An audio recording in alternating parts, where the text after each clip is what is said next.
வணக்கம் சவுக்கு மீடியா நேயர்களே. இன்றைய அரசியல் அரட்டையில் தமிழ்நாட்டில் நடந்த முக்கியமான அரசியல் நிகழ்வுகளையும் சமூகத்தில் நடந்த சில முக்கியமான பிரச்சனைகளை பற்றி விவாதிக்க இருக்கிறோம். வாருங்கள் சார். வணக்கம் சார். வணக்கம் நிதிஷ். வணக்கம் மாலதி சார். இன்னைக்கு டைம்ஸ் ஆஃப் இந்தியாவில் சென்னை மாநகராட்சியில் ஒரு ஊழல் நடந்திருக்கதா செய்தி வந்திருக்கு சார். என்ன சார் விவரம்? நேற்று நான் பதிவிட்டிருந்தேன். ஏற்கனவே நம்ம தொடர்ந்து பேசிகிட்டு இருக்கோம். ஆட்சி முடிய போகும் தருவாய் என்பதால் எவ்வளவு வேகமாக டெண்டர்களை விட்டு எவ்வளவு விரைவாக கொள்ளையடிக்க முடியும் என்பதில் அத்தனை துறைகளும் வேகமாக வேலைகளில் ஈடுபட்டு கொண்டிருக்கின்றன. இதில் சென்னை மாநகராட்சி இருப்பதிலேயே ரொம்ப மோசம் என்பதை நான் சொல்லியிருந்தேன்.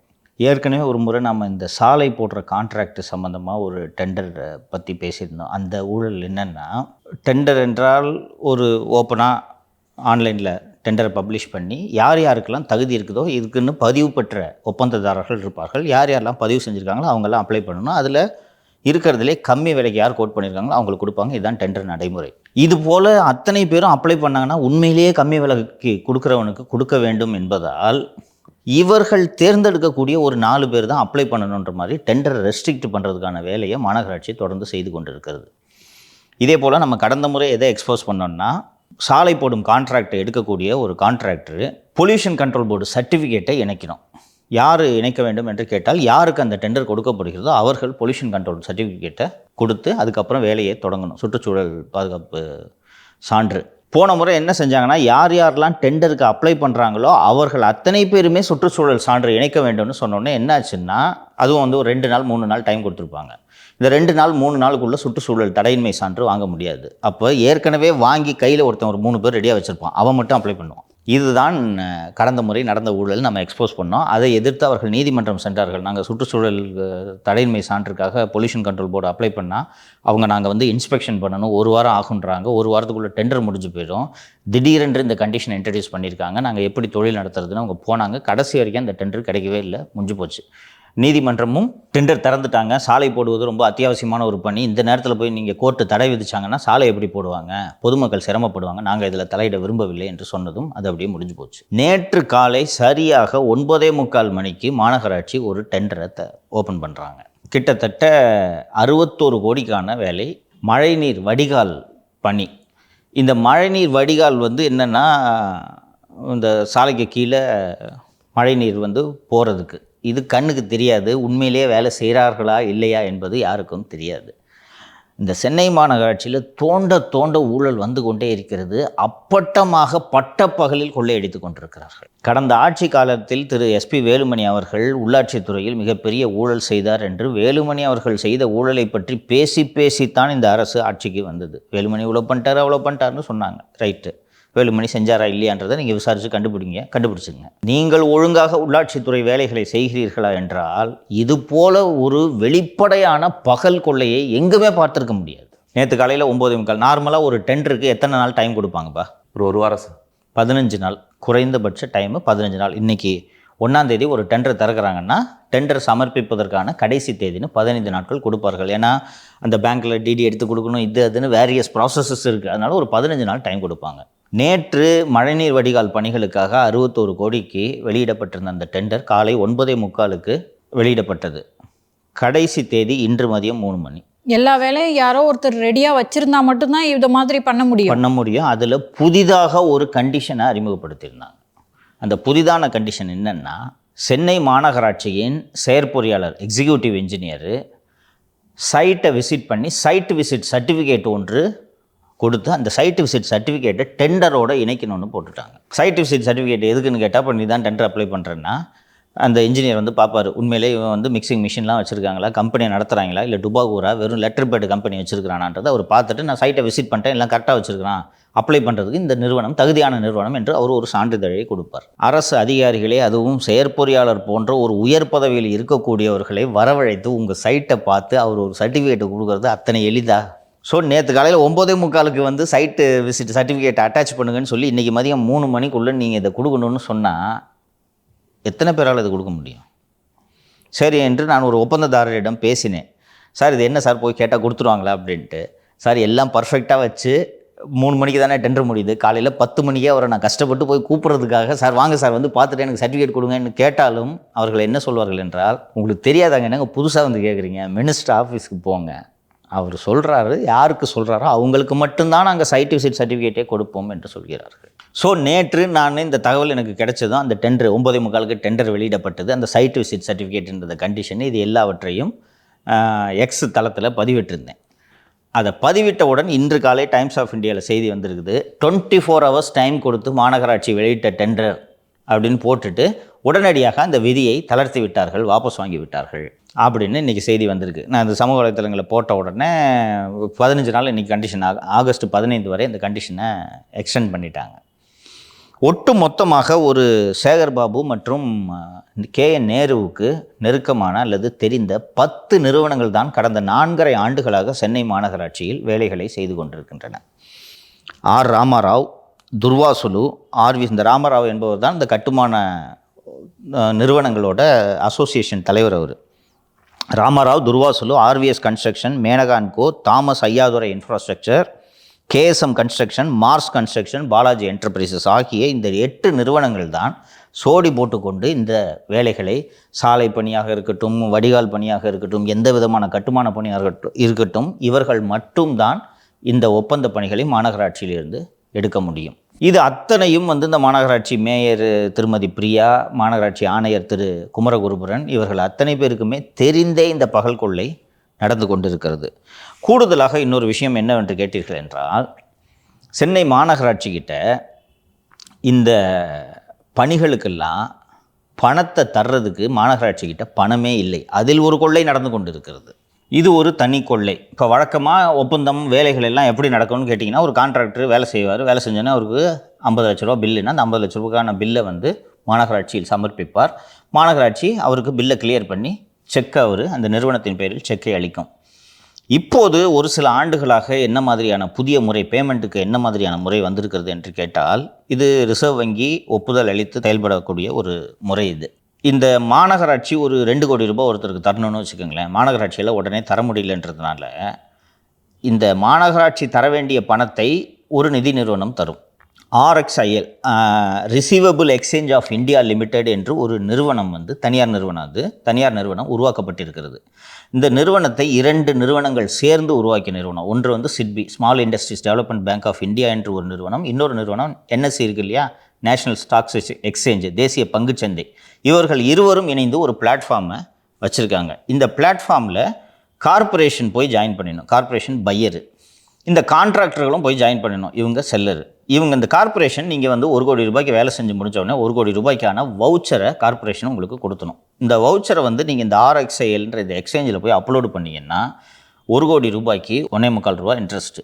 1 கோடி ரூபாய் நீங்கள் கொடுத்தீங்கன்னா 1,75,000 ரூபாயை கழிச்சுக்கிட்டு 98,25,000 அவர்கள் தந்து விடுவார்கள். ஒரு 5 மாதம் அல்லது 6 மாதம் கழித்து கார்ப்பரேஷன் வட்டியோட அந்த எக்ஸ்சேஞ்சுக்கு செலுத்தும். அந்த RXILன்ற அந்த ரிசீவபிள் எக்ஸ்சேஞ்ச் ஆஃப் இந்தியா லிமிடெட்ன்றது இட்ஸ் அ பிளாட்ஃபார்ம். அந்த பிளாட்ஃபார்முக்கு இந்த கான்ட்ராக்டருக்கு பணம் யார் கொடுக்குறான்னு கேட்டிங்கன்னா, அந்த எக்ஸ்சேஞ்சில் வங்கிகள் அதில் பணத்தை கொடுக்கும். ஸோ இப்போது நீங்கள் ஒரு நிதிஷ் கான்ட்ராக்டர்னு ஒருத்தர் போயிட்டு கார்ப்பரேஷன்லேருந்து வந்த பில்லை 2 கோடி ரூபாய்க்கு அப்லோடு பண்ணுறாருன்னா, ICICI பேங்க்கோ ஸ்டேட் பேங்க் ஆஃப் இந்தியாவோ இந்த எக்ஸ்சேஞ்சை நான் பிக்கப் பண்ணிக்கிறேன் பில்லை அப்படின்னு அவங்க அதை பிக்கப் பண்ணிப்பாங்க. அதை பிக்கப் பண்ணிக்கிட்டு 3 மாதமோ 4 மாதமோ வச்சுருந்துட்டு பொறுமையாக கார்ப்பரேஷன் அந்த வங்கிக்கு நேரடியாக செலுத்தும் இந்த எக்ஸ்சேஞ்ச் மூலமாக. இதில் இந்த எக்ஸ்சேஞ்சு கமிஷனு, பேங்க்குக்கு வட்டி, இந்த பணம் உடனடியாக வாங்குறாருல இவர்களுக்கும் வட்டி. இது போக 5 மாதம் கழித்து இவர்களுக்கு இந்த பணத்தை திருப்பி தருதில்ல, அப்போ கார்ப்பரேஷனும் வட்டியோட தருது. இப்போ கையில் காசு இல்லாமல் இந்த வேலைகளை எதற்கு செய்கிறீர்கள்? ஸோ மக்கள் பணம் விரயமாகுது. இப்படி தான் விரயமாகுது. 1.25 ரூபா வட்டினா கணக்கு போடுங்க. அந்த வட்டியை பிடிச்சிக்கிட்டு தான் தொகையை தருவார்களாம். ஸோ இந்த 10 கான்ட்ராக்டர் இது போல் மழைநீர் வடிகால் பணிகளுக்கு மட்டும் இந்த ஒரு வாரத்தில் 250 கோடி ரூபாய்க்கு சென்னை மாநகராட்சி ஒப்பந்தங்களை வெளியிட இருக்கிறது. அண்ட் ஏன் சார் 24 hours வச்சாங்கன்னு கேட்டால், சார் போன வாட்டி இந்த மாதிரி இந்த பொல்யூஷன் கண்ட்ரோல் சர்டிஃபிகேட்டு கொடுக்கணும் அப்படின்னு நாங்கள் சொன்னப்போ டக்குன்னு நாங்கள் கோர்ட்டுக்கு போயிட்டோம். கோர்ட்டுக்கு போனோன்னே கோர்ட்டு அவங்க டெண்டரில் பார்ட்டிசிபேட் பண்ணணும், டெம்பரவரியாக ஒரு பொல்யூஷன் கண்ட்ரோல் சர்டிஃபிகேட்டை கொடு, டெண்டரில் பார்ட்டிசிபேட் பண்ணுறதுக்காக கொடு, நீ பொறுமையாக போய் ஆய்வு பண்ணிக்கன்னு நீதிமன்றம் உத்தரவு போட்டுச்சு. அதை வாங்கிக்கிட்டு நாங்கள் போய் டக்குன்னு பண்ணிட்டோம். உனக்கு டைம் கொடுத்தா தானே நீ அப்ளை பண்ணுவேன். 24 hours 24 ஹவர்ஸ்க்குள்ளே கொடுனா நீ எப்படி வாங்குவ? அதுவும் அந்த சைட் விசிட் சர்டிஃபிகேட் நான் தானே தரணும். எப்படி இந்த விஷயம், இந்த ஊழல் எப்படி நடைபெறுகிறது என்று கேட்டபோது, யாருக்கு கொடுக்கிறார்கள் என்று கேட்டபோது 15%ல் ஆரம்பிக்குது கமிஷன். 1 கோடி ரூபாய்க்கு நீங்கள் வேலை செய்கிறீங்கன்னா 15 லட்சம் ரூபாய் அதில் கமிஷன். நார்மலாக கடந்த ஆட்சி காலத்தில் அதற்கு முன்பெல்லாம் எப்படி இருந்தது என்று கேட்டால், இந்த 1 கோடி ரூபாய்க்கு 15 லட்ச ரூபாய் லஞ்சம் இல்லையா, இந்த லஞ்சத்தை நீங்கள் வேலை முடிந்த பிறகு கொடுத்தால் போதும். வேலையை நீங்கள் இப்போ ரோடு போடுறீங்க, ரோடு போட்டு முடித்த பிறகு பில்லை கொண்டு போய் கார்ப்பரேஷனில் கொடுக்கும்போது பேமெண்ட் வருதில்ல, வரும்போது 15 லட்சத்தை இந்தாங்க சார் என்று அமைச்சரிடமோ அதிகாரிகளிடமோ கொடுப்பது தான் காலமாக இருந்த நடைமுறை. இப்போது 1 கோடி ரூபாய்க்கு ஒர்க்குன்னா 15 லட்சத்தை அட்வான்ஸாக எவன் கொடுக்குறான்னா அவனுக்கு தான் ஆடுறான். அதுவும் என்னென்னலாம் நடக்குதுன்னா, 1 கோடி ரூபாய்க்கு 15%ன்னு ஒருத்தன் 5 லட்ச ரூபா கொடுத்துருவானா, இன்னொருத்தன் போய் 17 லட்ச ரூபா கொடுத்தான்னா உனக்கு இல்லைப்பா போப்பான்ட்டு 17 லட்ச ரூபாய்க்கு கொடுத்துட்றாங்க. சரிங்க, அந்த 15 லட்ச ரூபா என்ன ஆகுன்னு கேட்டால் பின்னாடி அடுத்த கான்ட்ராக்டில் அட்ஜஸ்ட் பண்ணிக்கலான்றாங்களாம். சார் எலெக்ஷன் வரப்போகுதுன்றதுனால வெறி பிடிச்சி போய் லஞ்சம் வாங்குறாங்க சார் என்று சொல்கிறார்கள். அமைச்சருக்கு 12%, KN நேருவுக்கு கார்ப்பரேஷனில் என்ன வேலை நடந்தாலும் KN நேருவுக்கு 12%, சேகர் பாபுவுக்கு தனியாக 5%. இது போக ஜேஇயில் ஆரம்பித்து JE, AE, AE square, EE இவ்வளவு பேருக்கும் கொடுக்க வேண்டும். இதெல்லாம் போக நீங்கள் வேலையை செய்து முடித்தால் அந்த RXILன்ட்டு அந்த எக்ஸ்சேஞ்சுக்கு 1.25% வட்டி கட்டணும். இதை விட ஒரு கொடுமையான விஷயம் என்னவென்றால், கேட்குறதுக்கு எனக்கு ஷாக்கிங்காக இருந்துச்சு, இப்படியெல்லாம் கொள்ளை நடைபெறுமா என்று. காலமாக நான் அரசு துறையில் இருந்த போதெல்லாம் எப்படி வேலைகள் நடக்கும் என்றால், இங்கே இந்த இடத்துல ஒரு சாலை போடும் வேலை என்று வைத்துக்கொள்ளுங்கள். ஒரு ஒப்பந்ததாரர்கிட்ட கொடுத்துட்றாங்க. அவர் வேலையெல்லாம் ஒழுங்காக செய்கிறாரான்ட்டு யார் பார்க்கணுன்னா, கார்ப்பரேஷன் போடுற ரோடுன்னா கார்ப்பரேஷனோட ஜேஇ இல்லைனா ஜேஇக்கு கீழே ஜூனியர் டிராஃப்ட்ஸ்மேன் இருப்பாங்க. அவங்க வந்து பார்த்துட்டு புக்குன்னு மெஷர்மெண்ட் புக்குன்னு ஒன்று எழுதுவாங்க. அந்த புக்கை பார்த்துட்டு எல்லாம் கரெக்டாக இருக்கா அப்படின்றத செக் பண்ணிவிட்டு, இந்த புக்கில் கரெக்டாக குவாலிட்டி நல்லா இருக்குன்னு ஒரு சர்டிஃபிகேட் கொடுத்தா தான் பில்லு கிளியர் ஆகும். இப்படி ஒரு சிஸ்டம் இருந்துச்சு. இப்போது இந்த திராவிட மாடல் ஆட்சி வந்ததிலிருந்து என்ன செய்கிறார்கள் என்றால், இந்த இடத்துல ஒரு சாலை போட வேண்டும் என்றால் இந்த இடத்துல சாலை போட வேண்டும் என்று ஒரு கன்சல்டன்ட்டுக்கிட்ட கொடுக்குறாங்க.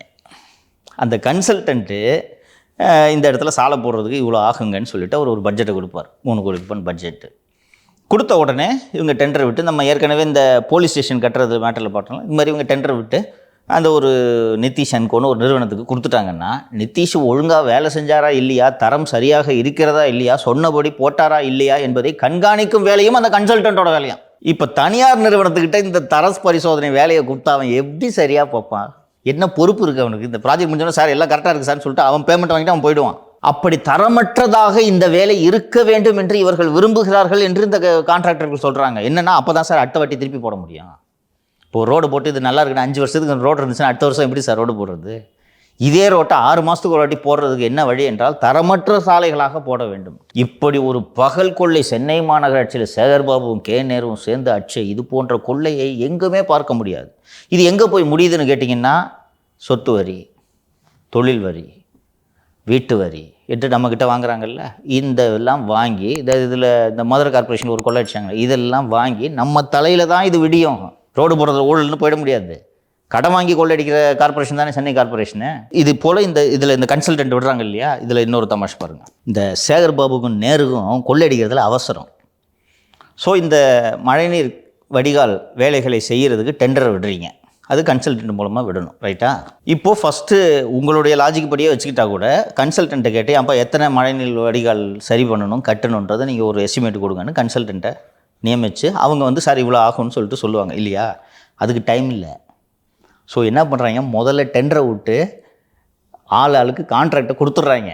கொடுத்து முடித்த பிறகு இனிமேல் தான் கன்சல்டண்ட்டை சூஸ் பண்ண போகிறாங்களாம். கன்சல்டண்ட்டை சூஸ் பண்ணுறது அதுக்கு தனியாக காசு. நான் திரு எடப்பாடி பழனிசாமி அவர்களிடம் வேண்டுகோளாக கோரிக்கையாக வைக்கிறேன், இந்த சென்னை மாநகராட்சி இந்த கக்கூசிலிருந்து குடிநீர் வடிகால் மற்றும் கழிவுநீர் அகற்று வேலைகள் உட்பட எல்லாவற்றிலும் இவர்கள் செய்த ஊழலை நினைத்து பார்க்கவே முடியவில்லை. அதுவும் பொதுமக்களோட அடிப்படை வசதியான இந்த கக்கூசில் இவங்க அடித்த ஊழலை நினச்சி பார்க்கவே ரொம்ப அவ்வளோ வியப்பாக இருக்கிறது. தயவு செய்து திரு பழனிசாமி அவர்கள் சேகர்பாபு, KN நேரு இவர்களோடு விட்டுவிடாமல் பிரகாஷ், குமரகுருபரன் உட்பட சென்னை மாநகராட்சியில் ஆணையர்களாக இருந்த அந்த IAS அதிகாரிகளில் ஒரு 10 பேரை சிறையில் தள்ள வேண்டும் என்பதை நான் கோரிக்கையாகவே வைக்கிறேன். 10 IAS அதிகாரி ஜெயிலுக்கு போனால் தான் இவர்களுக்கு தெரியும். ஊழல் செஞ்சால் ஜெயிலுக்கு போவோன்ற அச்சம் இந்த அதிகாரிகளுக்கு வந்தால்தான் நாளை அதிமுக ஆட்சியிலையும் இந்த மாதிரி வந்துச்சுன்னா சார் நான் கையெழுத்து போட மாட்டேன், ஏற்கனவே 10 பேர் ஜெயிலில் இருக்கான்ற அந்த அச்சம் இவர்களுக்கு வரும். இதை செய்யணுன்றதை நான் கோரிக்கையாக வைத்துக்கொள்கிறேன். இதே போல் இதோட தொடர்ச்சியாக ஒன்று சொல்கிறேன். இன்னைக்கு தினமலரில் இந்த செய்தி வந்திருக்கு. இப்போ இந்த கட்டடம் இருக்குது, இந்த கட்டடத்தில் விளம்பர பலகை வைத்துக்கொள்வதற்கு மாநகராட்சி அனுமதிக்கலாம், ரைட்டா? இந்த ஒரு கட்டடத்தில் எத்தனை விளம்பர பலகை வச்சுக்குவீங்க? ஒன்று தானே வைக்கணும். ஒரு கதவு இலக்கை எண்ணெய் போட்டு குறிப்பாக ஒரு ஜோனில், இந்த ஜெமினி நுங்கம்பாக்கம் வரக்கூடிய அந்த ஜோனில், அங்கே தான் மெயினான ஏரியா, ஒரு கதவு இலக்கை எண்ணெய் போட்டு 10 போர்டு வச்சுக்கிறதுக்கு அனுமதி கொடுத்து காசு வாங்கிட்டு இருக்காங்களாம். 10 போர்டு வைப்பாங்க. கீழே விழுந்து மக்கள் மேலே அதுதான் பிரச்சனை. நீங்கள் நல்லா இருக்கும், ஒன்றும் பிரச்சனை இல்லை, மொட்டை மாடி யாரும் போக போகிறது இல்லைன்றா, இங்கிட்டு ஒரு போர்டு அங்கிட்டு ஒரு போர்டு நீங்கள் வச்சுக்கலாம். காற்று வேகமாக அடிச்சிச்சுன்னா, விழுந்துச்சுன்னா அன்றைக்கி ஆய்வு பண்ணுவாங்க எப்படி இந்த அனுமதி கொடுக்கப்பட்டதுன்ட்டு. இது இந்த ஜோனில் மட்டும் நடக்குதுன்னு இன்றைக்கி தினமலரில் செய்தி வந்திருக்கிறது. இந்த மாநகராட்சிக்குள்ளே, அதுவும் சேகர்பாபுக்குள்ளே, அது சேகர்பாபு அப்படியே நாளைக்கே சாவ போகிற மாதிரி, ஐயோ இன்றைக்கே எல்லாத்தையும் அள்ளுன்னுட்டு பொக்லைனை வச்சு வாரிக்கிட்டு இருக்கார். இதை யாராவது கண்காணித்து நேற்று இந்த ட்விட்டரில் பதிவு பண்ணலன்னா இன்றைக்கி 3 மணிக்கு டெண்டர் முடிஞ்சிருக்கும். இப்போ நான் படித்தாலே 8 ஃபேர்மு, இந்த 8 ஃபேர்மில் 2 ஃபேர்ம் ஏற்கனவே சைட் விசிட் சர்டிஃபிகேட்டோட ரெடியாக இருப்பாங்க. ஸோ முன்பணமாக லஞ்ச பணத்தை கையில் வாங்கிய பிறகு தான் டெண்டரே கொடுக்குறாங்க. இதனால தான் சொல்கிறேன், இந்த ஆட்சி நீடிக்கக்கூடாது. இப்படி கொள்ளையடிக்கிற ஆட்சியை என் வாழ்நாளில் பார்த்ததில்லப்பா. நான் கூட நினச்சிட்டு இருந்தேன் சார், டெண்டர் தானே விடுறாங்க, மக்கள் பணம் தானே, இவ்வளோ காசு கொடுக்குறாங்க, எதுக்கு ரோட ஒழுங்காக போட மாட்டாங்கன்னு நினச்சிருக்கேன். இப்போ நீங்கள் சொல்கிறப்பதான் தெரியுது, எல்லா காசையும் அமைச்சர்களும் எல்லாரும் பங்கு பிரிச்சுட்டா எப்படி சார் நம்மளால் கண்காணிக்க முடியாதுப்பா. இந்த ரோட்டில் போகும்போது இது என்ன இவ்வளோ மோசமாக இருக்க ரோடுன்னு போயிடுவோம். இந்த ரோடு 5 வாட்டி போட்டேன்னு காசு எடுத்துக்கிட்டே இருப்பாங்க. நீ யோசிச்சு பாரு, நம்ம அந்த ஏரியாக்குள்ளே போகிறது இல்லை. யாரோ ஒருத்தர் சொன்னார்ன்றதுனால நான் போயிட்டு, ஆமாம் என்ன 24 மணி நேரத்தில் டெண்டர் முடிக்கணும்னு நான் பார்க்குறேன். நம்ம கவனத்துக்கு வரலன்னா யார் இதை கேள்வி எழுப்பியிருப்பாங்கன்னு சொல்லு. ஸ்டாம் வாட்டர் ட்ரெயினுக்கு மட்டும் 200 கோடிக்கு நேற்று டெண்டர், இந்த மாநகராட்சியில் டெண்டர் மலர்னு ஒரு புத்தகம் மாதிரி ஒன்று வெளியிடுறாங்க. அது போடுறேன் பாரு, ஒரு நாளில் மட்டும் 200 கோடிக்கு டெண்டர் விட்டுருக்கு. இது நம்ம தொடர்ந்து நிகழ்ச்சியில் பேசிக்கிட்டு இருக்கோம். அச்சமே இல்லை, புள்ளியும் அச்சம் இல்லை. என்னன்னா இவங்க லஞ்ச ஒழிப்புத்துறை தானே பிடிக்கணும். அபய்குமார் சிங் என்ன டிஜிபி ஆக்குங்க, எத்தனை எஃப்ஐஆர் ஆனாலும் க்ளோஸ் பண்ணி தரேன்ட்டு உட்காந்துட்டு இருக்காரு. நாடு எப்படி ஆயிடுச்சு பார்த்தீங்களா? ஒரு அச்சம் இருக்கணும் சார். அடுத்த கட்சி ஆட்சிக்கு வந்துச்சுன்னா நம்ம மேலே ஊழல் குற்றச்சாட்டுகளை வச்சு முடிச்சு விட்ருவாங்க நம்ம வாழ்க்கை. அதனால தான் எடப்பாடி இதை செய்யணுன்றேன், இவங்க பிடிச்சி ஜெயிலில் போடணுன்றேன். கொஞ்சமாவது அச்சம் இருக்கணும். இப்படி கொள்ளையடிக்கிற ஒரு ஆட்சி, கொள்ளையடிச்சுட்டு அடுத்த கவர்மெண்ட் வந்தோடனே திருப்பி போய் எடப்பாடி வீட்டு வாசலில் போய் நின்றுட்டு நம்ம தப்பிச்சிடலான்னு இந்த அதிகாரிகள் நினைக்கக்கூடாது. செந்தில் பாலாஜி அவர்களுடைய வழக்கில் நம்ம நேற்று பேசியிருந்தோம் சார். இந்த மீடியேட்டர்ஸ் எல்லாத்தையுமே ஃபைண்ட் அவுட் பண்ணுங்க, அவங்கள குற்றவாளிகளாக சேருங்க அப்படின்ற மாதிரி உச்சநீதிமன்றம் சொல்லியிருந்துச்சு. அதில் ஏதாவது அப்டேட் இருக்காங்க சார்? நேற்றும் இந்த வழக்கு விசாரணைக்கு வந்தது, நேற்றைக்கு முன்தினம் இந்த வழக்கு விசாரணைக்கு வந்தது, அதே அமர்வின் முன்பு விசாரணைக்கு வந்தது. இந்த அமர்வில் உச்சநீதிமன்றம் வேறு மாநிலத்தை சேர்ந்த ஒரு அரசு வழக்கறிஞரை நியமித்தால் என்ன என்ற ஒரு கேள்வியை எழுப்பியிருக்கிறது. அதுக்கு அரசு, தமிழக அரசு தரப்பிலிருந்து கடும் ஆட்சேபம் தெரிவிக்கப்பட்டது. இல்லை எங்களுக்கே தெரியும் அப்படின்னோடனே, நீங்கள் இந்த வழக்கில் ப்ராசிக்யூஷனை நடத்துறதுக்கு நீங்கள் என்ன செய்கிறதா உத்தேசம்னு எங்களுக்கு டீட்டெயிலாக சொல்லுங்கள். நேற்று நீங்கள் இருவரும் எழுப்பிய கேள்வியை நீதிபதிகள் எழுப்பியிருக்கிறார்கள். லஞ்சம் கொடுத்தது தப்பு தான், ரைட்டு. அவன் ஏழை, கையில் அவன் எப்படியாவது வேலை கிடைக்கணுன்றதுக்காக ஒரு 2 லட்ச ரூபா 3 லட்ச ரூபா கடன் வாங்கி கொடுத்துருக்குறான். அவனை பூரா குற்றவாளியாக சேர்த்திங்கன்னா அவனையும் இதை எல்லார்கிட்டையும் வசூல் பண்ணி அனுபவிச்சோன்னே எப்படி நீங்கள் ஒரே தராசில் வைக்க முடியும்? செந்தில் பாலாஜியின் வழக்கை ஒரு கிரிக்கெட் ஸ்டேடியத்தில் தான் நடத்த முடியும் என்று நீதிபதிகள் சொல்லிவிட்டு, மொத்தம் 2300 குற்றவாளிகள் இல்லையா, அந்த 2300 குற்றவாளிகளில் 1000 பேருக்கு சம்மனே இன்னும் சர்வ் ஆகலை. சம்மன் சர்வ் பண்ணால் தான் போய் அவங்க அப்பியர் ஆகணும். 1000 பேருக்கு இன்னும் சம்மனே சர்வ் ஆகலை. அண்டு ஒவ்வொருத்தருக்கும் டாக்குமெண்ட் எவ்வளோ தெரியுமா? ஒரு அக்யூஸ்டுக்கு 1,00,000 பேஜஸ். ஜெராக்ஸ் செலவில் யார் சார் பாப்பா? அரசு தான் பண்ணணும், போலீஸ் பண்ணணும், தமிழக அரசு பண்ணணும். அந்த ஜெராக்ஸ் கடை டெண்டர் வேணால் எங்களுக்கு எடுத்து கொடுங்க சார். அண்ட் அதில் இந்த பென்ட்ரைவ் மூலமாக கொடுக்கறதுக்கு இன்றைக்கி ப்ரொவிஷன் வந்துருச்சு, டிஜிட்டல் எவிடன்ஸ் கொடுக்கலன்னா. ஆனால் டிஜிட்டல் எவிடன்ஸை கொடுத்தா இல்லை எனக்கு பிரிண்ட்டு தான் வேணும் என்று அக்யூஸ்டு கேட்கலாம். இந்த 2400 பேரும் எனக்கு 1,00,000 பேஜ் ஜெராக்ஸ் போட்டு கொடு, பிரிண்ட் போட்டு கொடுன்னு கேட்டால் என்ன ஆகும்? ஸோ நாங்கள் இந்த வழக்கு பற்றி கருத்து தெரிவிக்க விரும்பவில்லை.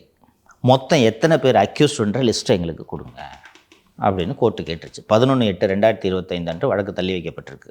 எத்தனை பேர் அக்யூஸ்ட் லிஸ்ட்டு கொடுங்கன்னு அதில் அது ஆர்கியூ பண்ணும்போது, எப்படி 2 பேரையும் ஒரே தராசில் வைக்கிறீங்க அப்படின்னு சொல்லும்போது, தன்னுடைய பேரனுக்கு வேலை வேண்டும் என்பதற்காக ஒரு பாட்டி நகையை அடகு வைத்து கொடுத்த கதையெல்லாம் இதில் இருக்கிறது, அவங்கள எப்படி நீங்கள் குற்றவாளியாக்க முடியும் அப்படின்ட்டு கோபால் சங்கர் நாயன் மூத்த வழக்கறிஞர் அவர் அப்ஜெக்ஷன் சொன்னோன்னே, சரி நீங்கள் முதல்ல இருந்து பாருங்கள், இதில் தெரிஞ்சுக்க வேண்டியது என்னென்னா அக்யூஸ் லிஸ்ட்டை கொடுங்க, ஒவ்வொரு அக்யூஸ்டுக்கும் இந்த கேஸில் என்னென்ன ரோலுன்றதை எழுதி அக்யூஸ் லிஸ்ட்டை கொடுங்க, அதை பார்த்துட்டு இதில் யார் அக்யூஸ்டு என்னன்றதெல்லாம் அப்புறம் முடிவு பண்ணிக்கலாம். 11/8 அட்ஜென்ட் பண்ணணுன்ட்டு அட்ஜென்ட் பண்ணியிருக்கிறாங்க. இது திரு செந்தில் பாலாஜி அவர்களுக்கும் சரி, தமிழக அரசுக்கும் சரி பெரும் சிக்கலாகத்தான் அமையப்போகிறது. இவர்கள் இது எளிதாக இது முடிந்துவிடும் என்று இவர்கள் நினைத்திருக்கிறார்கள். ஆனால் உச்சநீதிமன்றம், அதுவும் திரு ஜஸ்டிஸ் சூரியகாந்த் அவர்களோட அமர்வில் இது இருக்கிறது. சூரியகாந்த் அடுத்து தலைமை நீதிபதி ஆக இருக்கிறவர். அதனால் இது அத்தனை எளிதில் முடியும்ன்றது 2 தரப்புக்குமே இது பெரிய சிக்கல் என்று தான் நாம் புரிந்து கொள்ள வேண்டும். அதுவும் உச்சநீதிமன்றம் வேறு ஒரு அரசு வழக்கறிஞரை நியமித்து விட்டால், அதாவது தமிழக அரசு கட்டுப்பாட்டில் இல்லாத ஒரு வழக்கறிஞர், அரசு வழக்கறிஞரை சிறப்பு வழக்கறிஞராக நியமித்து விட்டால் அவரை யாரும் கண்ட்ரோல் பண்ண முடியாது. கோர்ட் அப்பாயிண்டட் ப்ராசிக்யூட்டர் ரொம்ப கஷ்டமாக போயிடும். சார், இன்னைக்கு இந்தியன் எக்ஸ்பிரஸில் வந்துட்டு ஒரு நியூஸ் வந்திருக்கு. ஏர்டெல், ஜியோ போன்ற தொலைத்தொடர்பு நிறுவனங்கள்லாம் வந்துட்டு அந்த ஃபேஸ் வெரிஃபிகேஷனை வந்து பண்ணுறாங்க, அதுக்கு வந்து அனுமதியே இல்லை அப்படின்னு சொல்லிட்டு நியூஸில் போட்டிருக்காது. என்ன சார் விவரம்? நானும் இப்படி தான் நம்பி ஏமாந்தேன். ஒரு தொலைத்தொடர்பு நிறுவனங்கள் புதிய சிம் கார்டை வழங்கும்போது ஆதார் உண்மையான ஆதாரா என்று சரிபார்க்க வேண்டும். ஓகே, இந்த ஆதாரை சரிபார்க்கிறதுக்கு ஃபிங்கர் பிரிண்ட்டு, கண்ணின் கருவிழி, அப்புறம் ஓடிபி, இது தவிர முகத்தை ஃபோட்டோ எடுக்கிறது, இது போல் 4 வழிமுறைகள் இருக்கின்றன. இப்போது ஆதாரை வெரிஃபை பண்ணிட்டு தான் உங்களுக்கு புது சிம்மு கொடுக்கணும், அது உண்மை, அதுதான் விதி. ஆனால் இதில் எந்த வழியாக, எந்த முறையின் அடிப்படையில் உங்களோட ஆதாரை சரிபார்க்க வேண்டும் என்பதை கஸ்டமர் தான் தீர்மானிக்கும். ஓகேவா? ஸோ ஒரு அன்பு செல்வன் என்ற செய்தியாளர் தான் இதை எழுதியிருக்கிறாரு.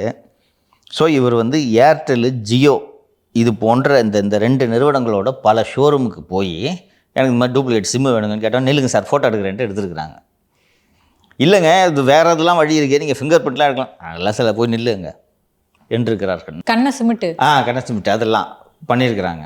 ஸோ இது வந்து கஸ்டமரோட கன்சென்ட்டை கேட்கணும். அவங்க போன உடனே சொல்லணும், நீ போயிட்டு நீங்கள் ஃபிங்கர் பிரிண்ட் வைக்கிறீங்களா, ஃபேஸு ஸ்கேன் பண்ணணுமா, ஐரிஸு ஸ்கேன் பண்ணணுமா அப்படின்றத அவங்க ஆப்ஷன் கொடுக்கணும். நீங்கள் இல்லைனா ஓடிபியா இதை அவங்க ஆப்ஷன் கொடுக்கணும். இல்லை நான் ஃபேஸ் ஸ்கேன் பண்ணிக்கிறேங்க அப்படின்னு சொல்லிட்டு கஸ்டமர்ஸ் சொன்னால் தான் நீங்கள் அந்த வடிவில் இந்த சரிபார்க்க வேண்டும். ஆனால் எந்த ஷர்மில் நானே போய் இந்த 2 சிம்மு தொலைஞ்சு போய் வாங்குறதுக்கு போனப்போ போய் நில்லுங்க சார்னு சொல்லிட்டு ஃபோட்டோ எடுத்தாங்க. சரி இதான் ரூல் போல இருக்குன்னு கொடுத்தா போதாதான்ற மனநிலையில தான் மக்கள் இருப்பாங்க. ஸோ இது தவறு ஆத்தென்டிகேஷனு. ஸோ இந்த ஏர்டெல் மற்றும் ஜியோ கிட்ட கேட்டாங்கன்னா கம்யூனிகேஷன் கேப்பு, நாங்கள் அங்கே சரியாக சொல்லலைன்றாங்க. இது உண்மையிலேயே ரொம்ப ஒரு பாராட்டத்தகுந்த செய்தி. ஏன் உங்களுக்கு யார் இந்த அதிகாரத்தை கொடுத்தது? இதுதான் வழிமுறைன்னு 4 மெத்தட் இருக்குல்ல வெரிஃபிகேஷனுக்கு, 4ல் ஒன்று தானே நீ சூஸ் பண்ணணும், ஏன் இதை சூஸ் பண்ண மாட்டேங்கிறீங்க? ஸோ இது ரொம்ப ஒரு கவனிக்க வேண்டிய விஷயம். இப்போ இந்த செய்தி வந்த பிறகாவது இந்த தொலைத்தொடர்பு நிறுவனங்கள் தங்களை திருத்திக் கொள்கின்றன. அதாவது எல்லாரோட டேட்டாவும் இந்த ஃபோன் கம்பெனிஸ் கிட்ட இருக்கு. இது எவ்வளவு பெரிய அசெட் இல்லைங்க சார்? டேட்டா தான் இன்னைக்கு அசெட், டேட்டா தான் கோல்டு. இந்த ஆண்டு வந்துட்டு முதலமைச்சர் ஸ்டாலின் அவர்கள் வந்து ஒரு திட்டத்தை துவங்கி வச்சாங்க. அதாவது QR கோடை வந்து ஆட்டோவில் ஒட்டி விட்டு அதை வந்து ஸ்கேன் பண்ணோம்னா வச்சுக்கோங்க, உடனே வந்துட்டு டைரெக்டாக அங்கே கண்ட்ரோல் ரூமுக்கே போய் புகார் அளிக்கலாம் அப்படின்னு சொல்லிட்டு அந்த திட்டமே தோல்வி அடைந்ததாக இன்றைக்கி செய்தி வந்திருக்கு சார். நல்ல செய்தி. இந்த திமுக கவர்மெண்ட்டோட ஓப்பனிங் நல்லா இருக்கும், ஃபினிஷிங் சரி இருக்காது, எல்லாமே வெற்று அறிவிப்புகள் என்பதற்கு இந்த செய்தியும் ஒரு உதாரணம். அது ஆக்சுவலி நல்ல திட்டம். அது மகளிர் தினத்தில் பெண்கள் பாதுகாப்பாக உணர வேண்டும் என்பதற்காக நீங்கள் இப்போ ஆட்டோவில் பயணிக்கிறீங்கன்னா QR கோடு இருக்கும், அதை நீங்கள் ஸ்கேன் ஒரு ஆபத்து நேரத்தில் ஏதோ ஒரு சிக்கல், அந்த ஓட்டுநர்கிட்ட உங்களுக்கு அச்சமாக இருக்குது, ஏதோ உங்களுக்கு ஆபத்துன்னு வச்சுக்கோங்க, நீங்கள் இதை ஸ்கேன் பண்ணிங்கன்னா ஆட்டோமேட்டிக்காக ஸ்கேன் பண்ணி நீங்கள் அந்த டிஸ்ட்ரெஸ் கால் SOSன்னு சொல்லுவாங்க, அந்த கால் கொடுத்தீங்கன்னா கண்ட்ரோல் ரூமுக்கு போகும், இல்லை காவல்துறை நிலையத்துக்கு போகும். இதில் இந்த செய்தியாளர் ஜெகதீசன் என்று நினைக்கிறேன், அந்த செய்தியாளர் வந்து இது மாதிரி ஸ்கேன் பண்ணி போகும்போது அந்த ஆட்டோ ஓட்டுறவனுக்கே ஃபோன் போயிருக்கு, காவல் நிலையத்துக்கு போகல. இது எதற்காக என்றால் பார்க்குறதுக்கு இது ஒரு சின்ன விஷயமாக தான் தோணும். ஆனால் மகளிர் தினத்தன்னைக்கு எப்படி படோடபமாக அறிவிப்பு பண்ணாங்க. இது சின்ன விஷயம்லாம் இல்லை சார்.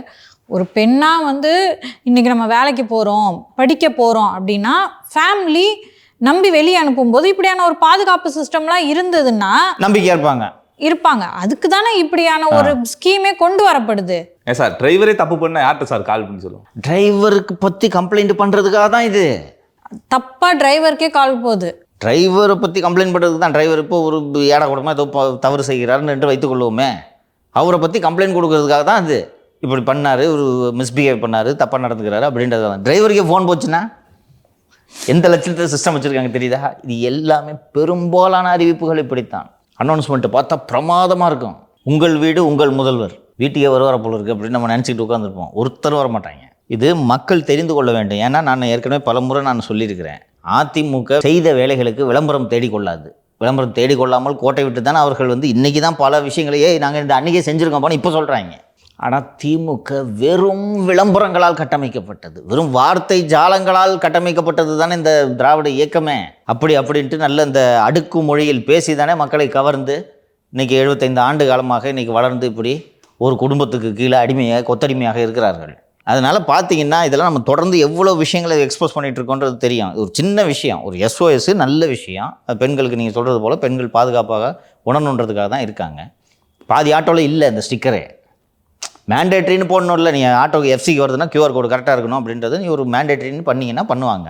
இல்லை வழக்கமாக இப்போ ஆட்டோக்களை சோதனை செய்யும் போக்குவரத்து காவலர்கள் நிறுத்திட்டு இந்த பாருங்க வான் பண்ணுறேன், QR கோடு ஒழுங்காக இல்லைன்னா அடுத்த வாட்டி ஃபைன் போடுவேன்னு சொன்னா எல்லா ஆட்டோ டிரைவரும் ஒட்ட போகிறாங்க. இது யாருக்கும் ஒன்றும் மச்சம் இல்லை சார். எனக்கு நினைவு இருக்குன்னு நினைக்கிறேன், செய்தித்தாள்கள்லேயே வந்துச்சு காவல் ஆணையரே வந்துட்டு இது ஒட்டலைன்னா வந்து நடவடிக்கை எடுப்பா அப்படின்னு சொல்லியிருந்தாங்க. இப்போ வந்து அந்த QR கோடை ஸ்கேன் பண்ணி நீங்களே எடுக்கலன்னா யார் மேலே சார் நடவடிக்கை எடுக்க முடியும்? அதுதான் காவல் ஆணையருக்கெல்லாம் இதை விட நம்ம சேனலை வாட்ச் பண்ணிவிட்டு அடுத்து என்ன கேஸ் போடலாம், அடுத்து யார் பைக்கை தூக்கலாம், தூக்கலெல்லாம் பைக்கு யார் பைக்கை தூக்கலான்னு அதில் தான் அவர் கவனம் இருக்குது. அவர் வேலை எப்படி இவங்க ஒழுங்காக செய்ய போகிறாரு. சார் நம்ம நேற்று நிகழ்ச்சியில் பேசியிருந்தோம், இந்த ஆணவ கொலைக்கு எதிராக வந்து முதலமைச்சர் எந்த விதமான ஒரு கருத்தையும் பதிவிடல அப்படின்னு சொல்லியிருந்தோம். இன்னைக்கு அவங்க கட்சி சார்பாக வந்துட்டு அமைச்சர் நேரு அவர்கள் அப்புறம் MP கனிமொழி அவர்களும் வந்து போய் சந்திச்சிருக்காங்க சார். இதில் என்னென்னா எனக்கு உள்ளபடியே சொல்லிவிடுகிறேன், தாமதமாக சென்று ஆறுதல் அளித்தாலும் பெரும்பாலான அரசியல் கட்சிகள் தாவேக கட்சியிலிருந்து இன்னும் கண்டனம் கூட வரவில்லை. தாவேக கட்சியை தவிர பெரும்பாலான கட்சிகள் ஆதரவு அளித்து விட்டன. நயினார் நாகேந்திரன் எல்லாம் அந்த பாதிக்கப்பட்டவரோட வீட்டுக்கே போயிட்டார். அண்டு கனிமொழி அவர்கள் நேரு நேற்று வேறு ஒரு அமைச்சர் ஒருவர் சென்றிருந்தார் என்று நினைக்கிறேன். இதில் நம்ம முக்கியமாக கவனிக்க வேண்டியது என்னென்னா பார்லிமெண்ட்டு செஷன் நடந்துகிட்ருக்கு. பார்லிமெண்ட்டு செஷன் நடக்கும்போது Kanimozhi normally she'll be in Delhi. Weekend தான் வருவாங்க. ஃப்ரைடே ஈவினிங் ஃப்ளைட்டு பிடிச்சி தான் தமிழகம் அவர்கள் வருவார்கள். இன்றைக்கி வியாழன், நேற்று புதன், நேற்று மாலையே வந்து உடனடியாக கிளம்பி அந்த வீட்டுக்கு செல்லுங்கள் என்று இங்கே கட்சியிலிருந்து அழைப்பு. என்ன காரணம் என்றால் இவர்கள் ஒன்றும் சாதிய ஒடுக்குமுறைக்கு எதிரானவர்கள் எல்லாம் கிடையாது, இவர்களே சாதியவாதிகள். ஆனால் தேர்தல் நேரம், நான் ஏற்கனவே சொன்னேன், தேவேந்திர குல வேளாளர் என்பது ஒரு பவர்ஃபுல்லான ஒரு சமூகம் அப்படின்ட்டு. தேர்தல் நேரத்தில் இவங்களை பகைச்சிக்கிட்டா எதுக்கு பிரச்சனை என்று தான் அவசரமாக. இன்னொன்று, கனிமொழி அந்த ஏரியாவுக்கு போனாங்கன்னா உங்களுக்கு ஒரு இமேஜ் நன்றாக இருக்கிறது என்பதால் தான் திருமதி கனிமொழி அவர்களை மற்றும் அண்ணன் திரு நேரு அவர்களை அங்கே போய் பார்த்து ஆறுதல் சொல்லுங்கன்னு சொல்லியிருக்காங்க. இது நல்ல விஷயம். இதுக்காக அந்த குடும்பத்துக்கு போய் ஆறுதல் கொடுக்குறதுன்றது உண்மையிலே வரவேற்கிறதுக்கு அந்த விஷயம் நல்ல விஷயம், நான் பாராட்டுறேன். ஆனால் ஆணவ சாதி கொலைகளுக்கு எதிராக ஒரு சட்டம் ஏற்றுகிறோம் என்று தேர்தலுக்கு முன்னால் வாய்க்கிழிய முழங்கினீர்களே, 4.5 ஆண்டுகளாக என்ன செய்து கொண்டிருந்தீர்கள்? உங்களுக்கு அதிகாரமே இல்லாத பல்கலைக்கழகங்களை ஆள வேண்டும் என்று நீங்கள் அலைகிறீர்களே, ஆணவ கொலைக்கு எதிராக ஒரு சட்டத்தை ஏற்றினீர்கள் என்றால் வரலாறுகளில் உங்கள் பெயர் பதிவு செய்யப்படும் அல்லவா? இவர் என்ன ஸ்டாலின் என்ன பெரிய கல்வியாளரா? இவர் இப்போ வேந்தரா உட்காந்து என்ன பண்ண போகிறார்? இவர் UGC ஆக்டில் உங்களுக்கு அதிகாரமே இல்லை, அது சென்ட்ரல் லிஸ்ட்டில் இருக்குது. சென்ட்ரல் லிஸ்ட்டில் இருக்கிறதுல நீங்கள் லெஜிஸ்லேட் பண்ண முடியாதுன்ட்டு அரசியலமைப்பு சாசனம் மிக தெளிவாக சொல்லியிருந்தோம். அவசரமாக இதுக்கு ஒரு பில்லை போட்டு உங்கள் முதல்வரை வந்து வேந்தராகணுன்ட்டு ஆசைப்பட்டு பண்ணி, அது ஏன் அவங்க ஆசைப்படுறாங்க சார்? அதில் என்ன லாபி? ஆளுநர்கிட்ட இருந்து கட்டுப்பாட்டை இவர்கள் எடுத்துக்கொள்ளலாம், துணைவேந்தர்களை நியமிக்கலாம். இப்போது ஒரு பல்கலைக்கழகத்துக்கு துணைவேந்தர் நியமிக்கணும்னா ஆளுநருக்கு போனால் ஆளுநர் பார்த்துட்டு இருந்தால் இருந்தாலும் மோசமான ஆளாக இருக்கார், இருந்தாலும் அப்ரூவ் பண்ண முடியாது, போ திருப்பி அனுப்புறாரு. ஒன்ட்ட என்ன கேட்குறது? நாங்களே பண்ணிக்கிறோம். கட்சிக்காரனை பூரா ஆக்கலாம்ல. திமுக நிலைவைத்தவனுங்களா ஒவ்வொருவருக்கும் ஒரு பதவி கொடுத்துருக்கிறார்கள் அல்லவா? போய் ஒரு திரு சுப்பவீர பாண்டியன் அவர்களே ஒரு பெரிய பெரியாரிஸ்டன்லாம் சொல்லுவாங்க, செட்டியார் மாநாட்டில் கலந்துக்கிட்டு இருந்தார். அவரை சமூக நீதி பாதுகாப்பு குழுன்னு ஒரு குழுவை போட்டு அவர் அதில் ஒரு மெம்பரு.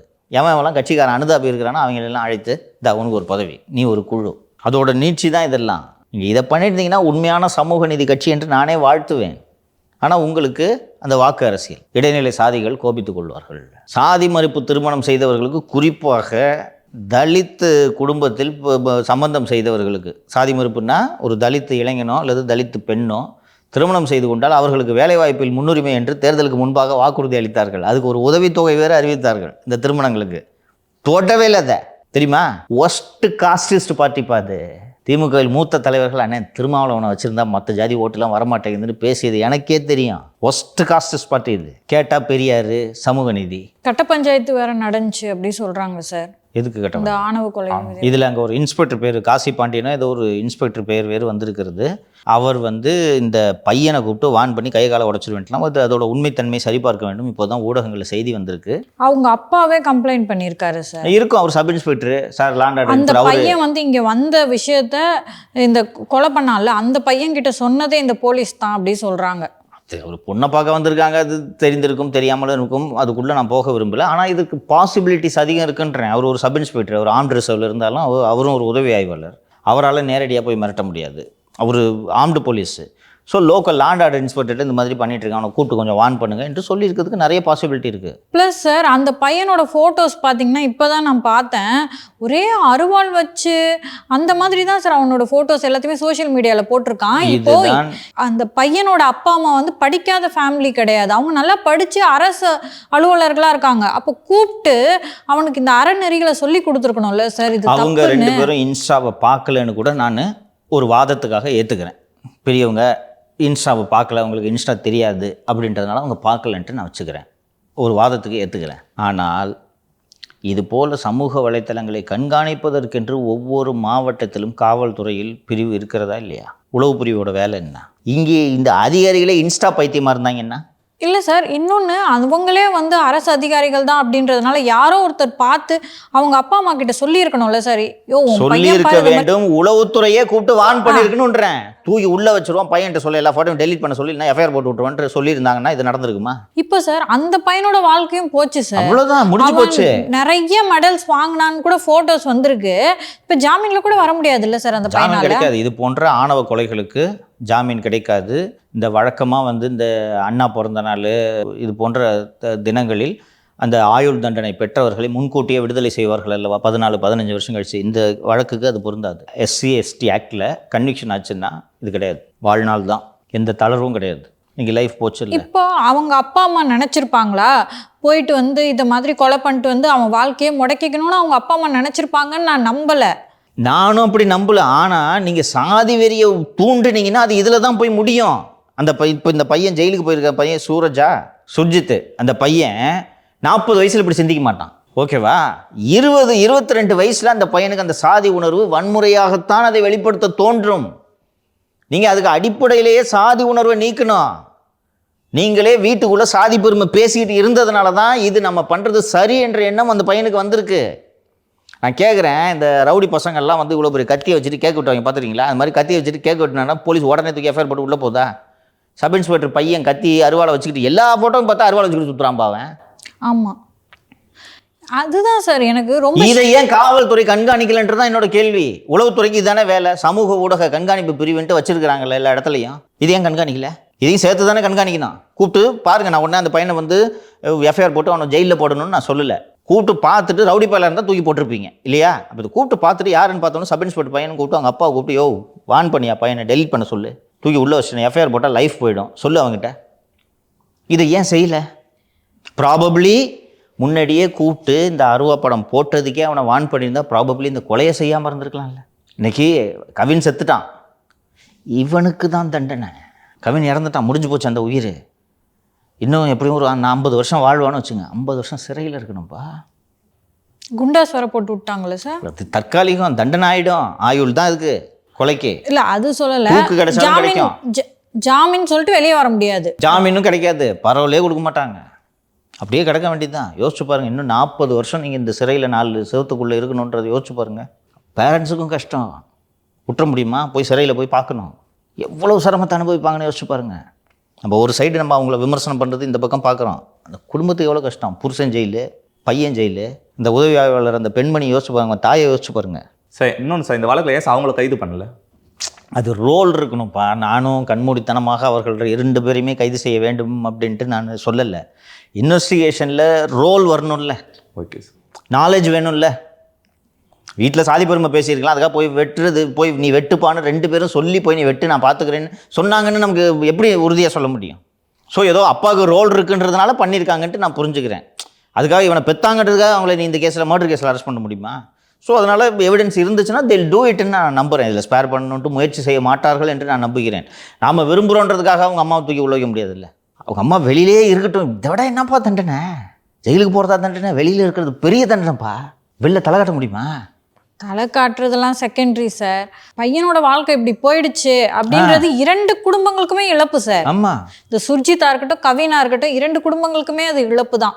அதற்குத்தான் நான் சொல்கிறேன், இந்த நீதிபதி சந்துரு கமிட்டி போடுற இந்த கமிட்டியின் பரிந்துரைகளை நீங்கள் செயல்படுத்தினீர்கள் என்றால் இன்றைக்கி தொடவே மாட்டாங்க. நான் சொல்கிறேன், அது நான் ஏற்கனவே சொன்னேன். It was one of the beautiful report. இதை நீங்கள் செயல்படுத்தினீங்கன்னா உண்மையான திராவிட மாடல் அரசு என்று இதை சொல்லலாம், சமூக நீதி அரசு என்று இதை சொல்லலாம். ஆனால் தேர்தல் நேரம்ல தொடவே மாட்டாங்க, ஜாதி விட்டு போயிடும்ட்டு. யாராவது ஒரு கட்சி இதை கையில் எடுத்து இந்த தேவையான அடிப்படை திருத்தங்களை செய்தால் நல்லாயிருக்கும். பார்ப்போம். இன்னொரு காரணம், இந்த சாதி ஆணவ படுகொலைகளுக்கு எதிரான ஒரு சட்டத்தை கொண்டு வருவதோ அல்லது அது தொடர்பான தீவிரமான நடவடிக்கைகளை எடுப்பதையோ இவர்கள் கூட்டணியிலே இருக்கக்கூடிய அந்த கொங்கு கட்சி விடாது. கொங்கு ஈஸ்வரன் என்ற ஒருவர் அங்கே இருக்கிறார் அல்லவா, அவங்க இந்த வள்ளி கும்மின்ட்டு கும்மி ஆட்டமாக வள்ளி அவங்களுக்கும் இதுக்கும் என்ன சார் சம்மந்தம்? அதில் வச்சுக்கிட்டு அந்த வள்ளி கும்மின்னு சொல்லிட்டு ஒன்று நடத்துகிறாங்கல்ல, அதில் அந்த சமூகத்தை சேர்ந்த பெண்கள் எல்லாம் வந்து வேறு சமூகத்தை சேர்ந்தவனை காதலிக்க மாட்டேன், திருமணம் செய்ய மாட்டேன்னு சத்தியம் பண்ணணும், தெரியுமா? அது பார்த்துருக்கேன் சார், நான் அதை சொல்ல. அதுக்கும் இப்போ இவங்க வேற சமூகம்னு நினைக்கிறேன். இது வேற சமூகம், அது வேற சமூகம். ஆனால் அடிப்படையில் ரெண்டு பேரோட சித்தாந்தமும் ஒன்று தானே. அந்த சமூகத்தில் மட்டும் தேவேந்திர குலவேளாளருக்கு பொண்ணு கொடுத்துருவாங்களா? காதலை ஏற்றுக்கிறாங்களா? அப்புறம் கேட்டால் அதான் சத்தியம் வாங்குறாங்க. இவங்க சத்தியம் வாங்குறாங்க, அவங்க வெட்டுறாங்க, அவ்வளோதான். சார், நேற்று பாஜகவில் பல பேருக்கு வந்து பதவி வந்து ஒதுக்கப்பட்டிருக்கு. சில முக்கிய மாற்றங்கள்லாம் நடந்திருக்கு. என்ன சார், கொஞ்சம் விரிவாக சொல்லுங்கள் சார். பலருக்கு அதிருப்தி. அண்ணாமலை செய்த நியமனங்கள், பெரும்பாலான நியமனங்கள் பெருமளவு மாற்றம் இல்லாமல் அப்படியே இந்த பட்டியல் வந்திருக்கிறது என்று புரிந்து கொள்ளப்படுகிறது. ஒவ்வொரு மாநிலத்திலும் ஒரு புதிய மாநில தலைவர் நியமிக்கப்பட்ட பிறகு அவருக்கான டீமை அவரே உருவாக்கணும் அப்படின்றது தான் பாஜகவிலையும் இருக்கக்கூடிய ஒரு நியதி. ஆனால் இப்போது போடப்பட்டிருக்கக்கூடிய இந்த டீமு நயினா நாகேந்திரனோட டீம் இல்லை, கேசவ விநாயகத்தோட டீமு அப்படின்றது தான் இப்போது நமக்கு கிடைத்திருக்கக்கூடிய தகவல். கடும் அதிருப்தி பாஜகவில் நிலவுகிறது. பாஜகவுக்காக பெருமளவு உழைக்காதவர்களெல்லாம் அங்கீகாரம் கொடுக்கப்பட்டிருக்கிறது என்று பொறுமல்கள் கேட்கின்றன. பட் பார்ட்டி ஹைகமாண்டு அசம்பிளி தேர்தல் முடிகிறது வரைக்கும் எந்த சேஞ்சும் பண்ண வேணாம், இருக்கிற டீமே எக்ஸிஸ்டிங் டீம் அப்படியே கண்டினியூ பண்ணிட்டோம் அப்படின்று நினைக்கிறார்கள். திரு நயினா நாகேந்திரன் அவர்களும் நம்மளை தலைவராக்கியிருக்காங்க. கேசவ விநாயகம் ஏன்னா அமைப்பு பொதுச் செயலாளர் என்ற பதவி ஆர்எஸ்எஸோட பிரதிநிதி. ஆர்எஸ்எஸ் தான் பேரண்ட் பாடி, ஆர்எஸ்எஸ் தான் தாய் தந்தை எல்லாம் பிஜேபி ஆர்எஸ்எஸோட 30க்கும் மேற்பட்ட அமைப்புகள் போல் பிஜேபி என்பது ஒரு அமைப்பு, அரசியல் பிரிவு, ஆர்எஸ்எஸோட அரசியல் பிரிவு, அவ்வளவுதான். ஸோ அந்த பேரண்ட் பாடி என்ன சொல்கிறாங்களோ அதன்படி தான் செயல்பட வேண்டும். இன்னொன்று, திரு நயினா நாகேந்திரன் ஆர்எஸ்எஸ் பின்புலத்திலிருந்து தமிழக பாஜக தலைவரானவர் கிடையாது. நயினா நாகேந்திரன் வேறு ஒரு கட்சியிலிருந்து வந்து இங்கே தலைவரானவர். ஸோ ஆர்எஸ்எஸ் வந்து இந்த லிஸ்ட்டு தான் போடணும்னு சொன்னாங்கன்னா நயினார் போடுறேன் அப்படின்னு தான் சொல்ல முடியும்.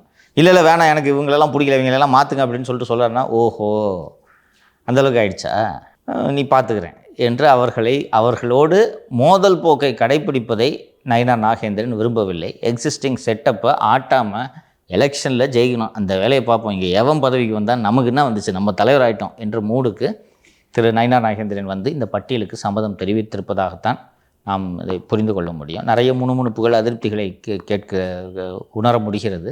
பட் எலெக்ஷன் வரைக்கும் எந்த சேஞ்சும் பண்ண மாட்டாங்க. இதில் நியூ என்ட்ரி அப்படின்ட்டு பார்த்தா திரு கேடி ராகவன் அவர்கள் ஒதுங்கியிருந்தார். ஒரு சர்ச்சை ஒன்று ஏற்பட்ட பிறகு கேடி ராகவன் ஒதுங்கியிருந்தார். அதே போல் ரொம்ப குறிப்பிட்டு சொல்ல வேண்டும் என்றால், எம்எல்ஏ பதவியை திறந்து விட்டு காங்கிரஸ் கட்சியிலிருந்து வந்த திருமதி விஜயதரணி அவர்களுக்கு எந்த பதவியும் வழங்கப்படவில்லை. அவர் நிச்சயமா அதிருப்தியில் தான் இருப்பார்.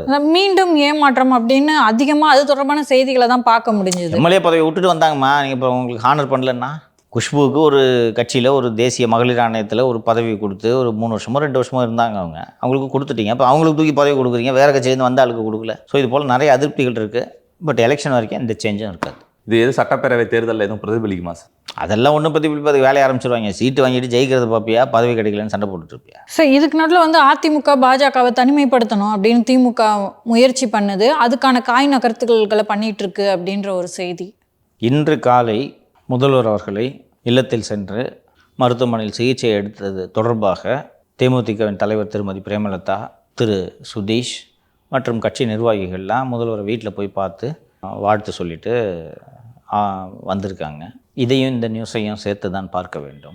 நம்ம ஏற்கனவே பேசுனது தான், தேமுதிக அதிமுக கூட்டணிக்கு வருவதற்கான வாய்ப்புகள் குறைவு என்று நான் சொல்லி கொண்டிருந்தேன். இன்றைய சந்திப்பு இதை உறுதிப்படுத்துகிறது. திமுகவோட நிலைமையிலேருந்து பாருங்கள், திமுகவோட நிலைமையிலேருந்து பார்த்தா அதிமுக ஒரு வலுவான கூட்டணியை அமைக்கக்கூடாது என்பது தான் திமுகவோட ஒரே உத்தியாக இருக்க முடியும். 2016 எப்படி ஒரு மக்கள் நல கூட்டணியை உருவாக்கி அதிமுக எதிர்ப்பு ஓட்டுகளை எல்லாம் ஜெயலலிதா உடைத்தாரோ, அதே போல் விஜய் தலைமையில் ஒரு மக்கள் நல கூட்டணி உருவாக வேண்டும் என்பது தான் திமுகவோட கேம் பிளானாக இருக்க முடியும். இப்போ தேமுதிகன்ற ஒரு கட்சி இருக்குது. தேமுதிக அங்கே போய் சேர விட்டுட்டு, பாட்டாளி மக்கள் கட்சி அங்கே போய் சேர விட்டுட்டு, இருக்கிற 1-2 கூட்டணி கட்சியெலாம் அங்கே போய் சேர விட்டாங்கன்னா அவங்க பலமாக ஈஸியாக ஜெயிச்சுட்டு போயிடுவாங்க. அதை நடக்க விட்டுட்டு வேடிக்கை பார்க்குறதுக்குன்னு லூஸா? அதிமுக பாஜக கூட்டணியை தனிமைப்படுத்தும் வேலைகளை திமுக செய்யும். அதுதான் அரசியல். இப்படி தனிமைப்பட்ட இந்த ஒரு சூழலில் அதிமுக பாஜக கூட்டணி வெற்றி பெற முடியுமா? கொஞ்சம் ஓரளவு சிக்கலை ஏற்படுத்த முடியும் சார். சிக்கல் ஏற்படுத்த முடியும்னா அந்த கட்சிகள் வராதனால சார். அதனால தான் இப்போ அதிமுக பாஜக கூட்டணியோட வெற்றி வாய்ப்பு வாய்ப்பில்லைன்னு தோணுது சார் ஜெயிக்கிறதுக்கெலாம். இதுதான் அரசியல். உங்களுக்கு ஜெயிக்கிறதுக்கு வாய்ப்பு ஏற்படுத்தி தர்றதுக்காக திமுக கட்சி நடத்துகிறாங்க. இதெல்லாம் மீறி தாம்மா ஜெயிக்கணும். இந்த அளவுக்கு வலுவாக பிரச்சாரம் பண்ணணும், மக்களை போய் சந்திக்கணும். அண்டு விஜய் எல்லாம் வந்து கட்சிக்கு ஆரம்பிக்கக்கூடாதுன்ட்டு நீங்கள் சொல்ல முடியுமா? ஜனநாயக நாடு, எப்படி அவங்களுக்கு அந்த உரிமை இருக்குது. ஜனநாயக நாடு, யார் வேணாலும் ஆரம்பிக்கலாம். இது அதுக்காக வந்து தேமுதிகவுக்கு வந்து எம்பி சீட்டை தூக்கி கொடுத்துருக்க முடியுமா? சொல்லுங்கள். இப்போ ஒரு வேளை இது இப்படி ஒரு ஆர்குமெண்ட் வைக்கலாம். தேமுதிகவுக்கு எம்பி சீட்டு கொடுத்துருந்தா அவங்க இங்கே இருந்திருப்பாங்களே அப்படின்ற ஒரு ஆர்குமெண்ட்டை வைக்கலாம். அது கரெக்டாக கொடுத்துருக்கலாமா?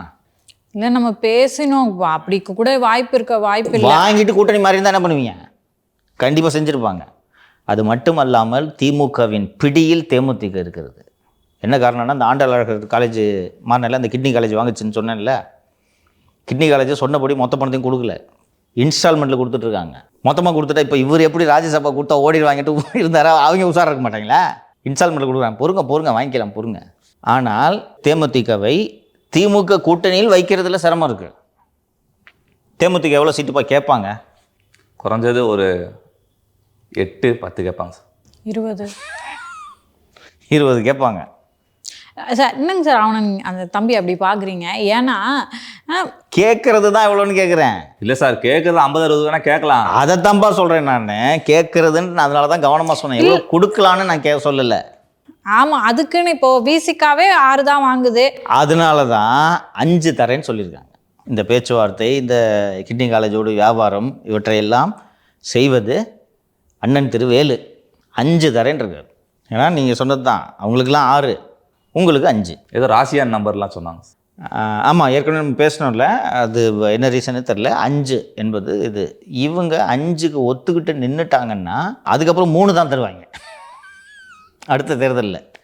அதனால் அதுக்கு ஒப்புக்கொள்ள முடியாது அப்படின்ட்டு சொல்லும்போது, 5 செலவு ஒரு பெரிய அமௌண்ட்டு என்று சொல்லும்போது, இல்லை 5க்கு நாங்கள் ஒத்துக்கொள்ள முடியாதுன்னு சொன்னோன்னே நீங்கள் அந்த பக்கம் போங்க. போட்டிட்டு ஆள் இல்லாமல் ரெடியாக இருக்காங்க. எவ்வளோ வேணுமோ நீங்கள் 40-50 கூட வாங்கிக்கலாம். நீங்கள் சொன்ன போல் 5 பதில் அங்கே 50 வாங்கிக்கிங்க. செலவுக்கு என்ன நாங்கள் என்ன தருவோமோ நீங்கள் அந்த அணியில் இருந்தாலும் நாங்கள் தர்றோம் அப்படின்றது தான் பேச்சாக இருக்கும். அந்த அடிப்படையில் தான் இன்றைக்கி சந்திப்பை பார்க்கணும். அரசியல் அத்தனை எளிது கிடையாதுங்க. இன்றைக்கி தேமுதிக அந்த பக்கம் போக விட்டுறீங்க, பாமக போயிட்டு ஜெயிச்சிட்டாங்கன்னா திமுக கதி என்ன ஆகும்? அதான் மற்றவை எல்லாவற்றையும் ஒதுக்கி வைத்து விடுங்கள். 5 ஆண்டு காலத்தில் நடந்த ஊழல்களை விசாரிக்க ஆரம்பித்தால் என்ன ஆகும்? சிஎம் ஃபேமிலியே ஜெயிலுக்கு போகும். மற்றவங்களுக்காவது ஊழலை எப்படி பண்ணுறதுன்றது கண்டுபிடிக்கிறது கஷ்டம். பேரில் காரை வாங்கி ஓட்டின்னு இருக்கிறீங்க.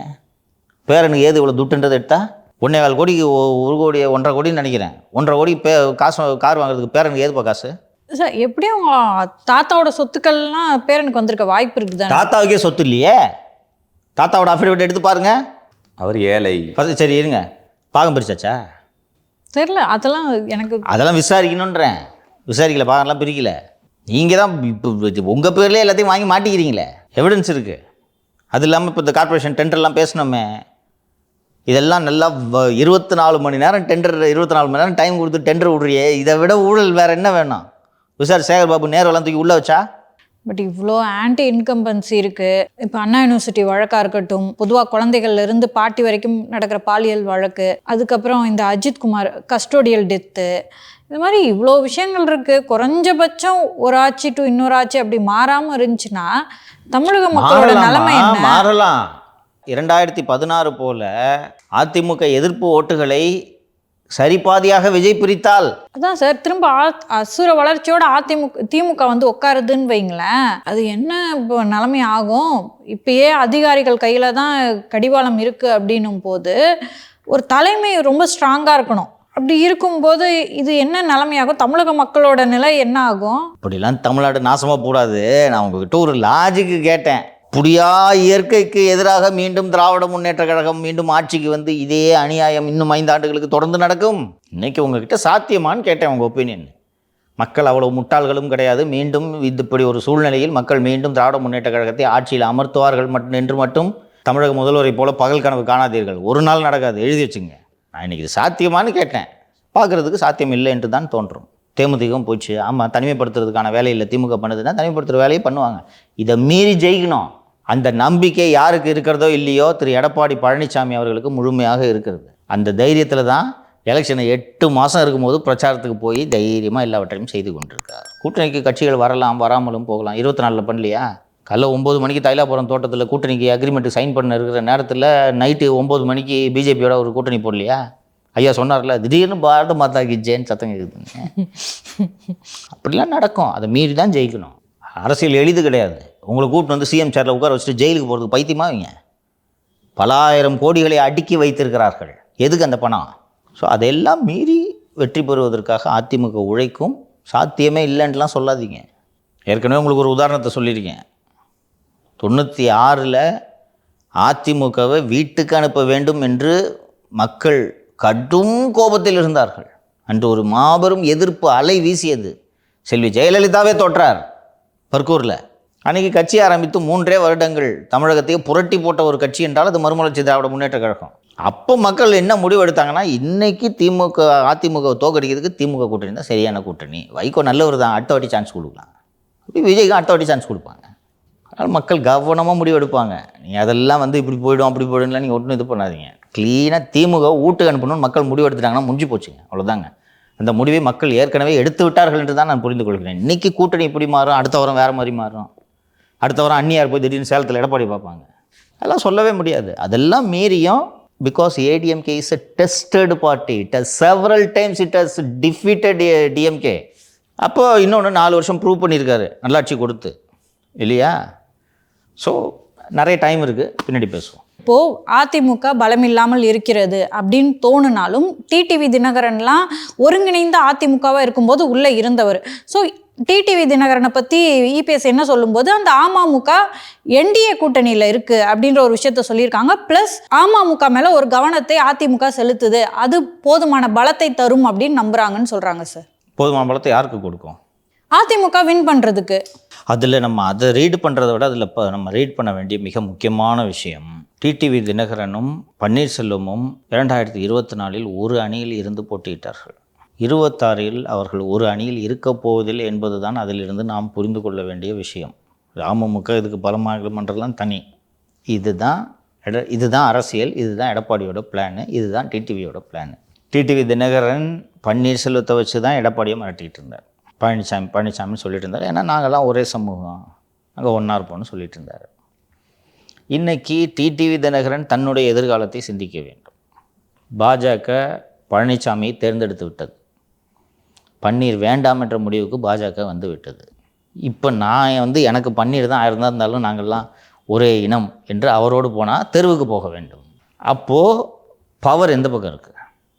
பழனிசாமி பக்கம். இப்போ பழனிசாமி கூட சண்டை போட்டோன்னா பழனிசாமி இந்த ஆளுக்கும் சீட்டு கொடுக்கக்கூடாதுன்னு சொல்லிட்டாருன்னா இவர் என்ன பண்ணுவார்?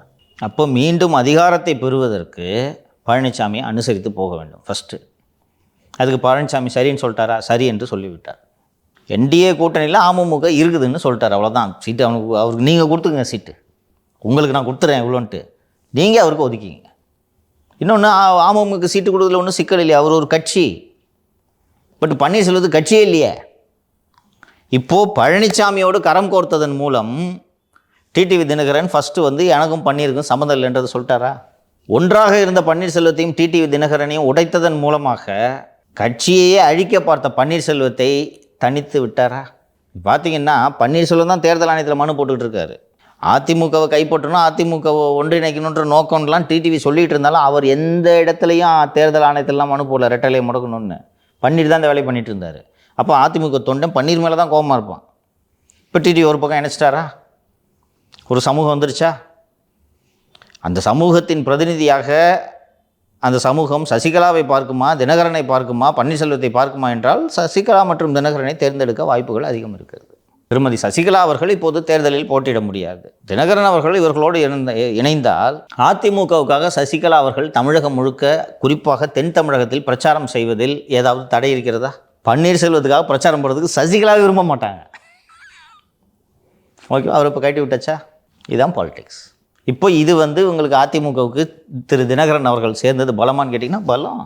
உடஞ்சு அமமுக வாங்கின ஓட்டுனால தானே சவுத்தில் பல சீட்டை லூஸ் பண்ணாங்க. ஒரு 20-25 சீட்டுன்னு நினைக்கிறேன். இன்றைக்கி அது போச்சா? வந்துருச்சு அமமுக, அவ்வளோதான். ஏற்கனவே பிஜேபியும் அதிமுகவும் கூட்டணியில் இருக்கும்போது பிஜேபி கிட்ட இருந்து அதிமுக தன்னுடைய ஆதரவை வாபஸ் வாங்கினாங்க. அது செல்வி ஜெயலலிதா தான் பண்ணாங்க. அது ஒரு வரலாற்று பிழை அப்படின்னு கடம்பூர் ராஜு சொன்னதுக்கு ஓபிஎஸ் அவர்கள் அது வரலாற்று புரட்சி அப்படின்னு சொல்லியிருக்காரு. நீ சொல்லுப்பா, சரியாது ஓபிஎஸ் பேசுனது? யார் பேசுனது சரி? அரசியல் என்ன தோணுதோ சொல்லு. அரசியல் இது எல்லாமே சகஜம் சார். சகஜம்தான். யார் பேசுனது சரி, யார் பேசுனது தவறு? கடம்பூர் ராஜு அவர்கள் சொன்னது சரின்னு நான் நினைக்கிறேன் சார். எப்படி சரி? இன்றைக்கி அவங்க கூட தான் சார் கூட்டணி வச்சுருக்காங்க. அதுக்காக உங்களோட லீடரை அதிமுக தொண்டர்கள் தெய்வமாக நினைக்கக்கூடிய ஒரு தலைவி எடுத்த முடிவை தவறு என்று பொதுவெளியில் பேசுவீங்களா? அப்போ ஜெயலலிதாவோட பெரிய லைட்டிங்களா நீங்கள்? எப்படி போட்டார் பற்றிய கோலு? அது வரலாற்று பிழை அல்ல, வரலாற்று புரட்சி. இந்த இடத்துல பன்னீர்செல்வம் சரி, அது வரலாற்று புரட்சி. இப்படி ஒரு மத்திய அரசை எனக்கு தெரிஞ்சு எந்த மாநில கட்சியும் ஆட்டி படைத்தது கிடையாது. இந்த ஸ்டேட்மெண்ட்டே இப்போ தேவையில்லாதது. நான் அதுக்கு வர்றேன்.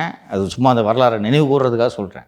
மத்திய அமைச்சர்கள் எல்லாம் போயஸ் கார்டன், போயஸ் தோட்டத்தில் வாசலில் தவம் இருப்பார்கள். ஜெயலலிதா பண்ணது சரியில்லைன்றதுக்குள்ளே நான் போக விரும்பலை. ஜெயலலிதா வச்ச கோரிக்கை என்ன? திமுக ஆட்சியை டிஸ்மிஸ் பண்ணேன், அவ்வளோதான். ஏங்க அப்படிலாம் பண்ண முடியாதுங்க. பண்ணி ஆதரவு வாபஸ் வாங்குவேன். பண்ணியான்ற சும்மா சசிகலா மேலே கேஸெல்லாம் வாபஸ் வாங்குவேன். இல்லைம்மா அதெல்லாம் கஷ்டம், இப்போ தேவையில்ல போ. ஜஸ்வந்த் சிங் வருவார். இவர் வாஜ்பாய் கிட்ட பின்னாளில் பேட்டி கொடுக்குறாரு. உங்கள் அரசியல் வாழ்க்கையில் முக்கியமான தருணம், கடினமான தருணம் என்று எது அப்படின்னு ஒன்று. ஜெயலலிதா ஆதரவில் நான் ஆட்சி நடத்திய அந்த 13 மாதங்கள் தான் என் அரசியல் வாழ்வில் கடினமான தருணங்கள்னு அவ்வளோ பெரிய சீனியர் லீடர் வாஜ்பாய் சொன்னார் தெரியுமா? ஏஎன்ஐ, பிடிஐ, நேஷ்னல் சேனல்ஸ் அப்போ தான் இதெல்லாம் வர ஆரம்பிக்குது. நேஷ்னல் சேனல்ஸ்லாம் பர்மனெண்ட்டாக யூனிட் இருக்கும் போயஸ் கார்டன் வாசலில். இல்லைன்னா நீ நேஷ்னல் நியூஸ் எடுத்துப்பார், வாரத்துக்கு ஒரு வாட்டி தான் ஸ்பேஸ் கொடுப்பாங்க நமக்கு. நேஷ்னல் நியூஸில் வாரத்துக்கு ஒரு முறை தான் ஏதாவது, அதுவும் பெருசாக எவனாவது சாகணும். பர்மனெண்ட்டாக யூனிட் இருக்கும் போயஸ் கார்டன் வாசலில். என்ன சொல்லுவாங்கன்னு காத்துட்டு இருப்பாங்க. எப்போ வேணாலும் வாபஸ் வாங்குவாங்க. அந்த வார்த்தையே அப்போது தான் பொதுவெளியில் பிரபலமானது. Selective amnesia. எல்கே அத்வானிக்கு செலக்டிவ் அம்னீஷியா. ஏன் செலக்டிவ் அம்னீஷியா? ஆதரவு கொடுத்தாலும் திமுக ஆட்சியை கலைகிறேன்னு சொல்லிட்டு வாக்கு கொடுத்துருந்தாங்க. Selective amnesia. எத்தனை ஓட்டில் கவுத்தாங்க சொல்லு? ஒரே ஓட்டு. ஒரு ஓட்டு. அது வரலாற்று புரட்சி. சரி தவறுகள்லாம் போகக்கூடாது. ஸ்டேட்டு பார்ட்டி, அதுவும் எப்போ ஜெயிலுக்கு போயிட்டு ஜெயலலிதாவோட கதை முடிஞ்சிருச்சுன்னு இந்தியாவே நினச்சி கொண்டிருந்த சமயத்தில் முடிஞ்சிச்சு. நான் நினச்சேன், நான் லஞ்ச ஒழிப்புத்துறையில் வேலை பார்க்குறேன், நம்ம ஜெயிலுக்கு போகிறது எல்லோரும் பார்க்குறான், அவள் தான் முடிஞ்சிச்சு. ஓவர். 98 தேர்தலில் 18 எம்பிக்கள்.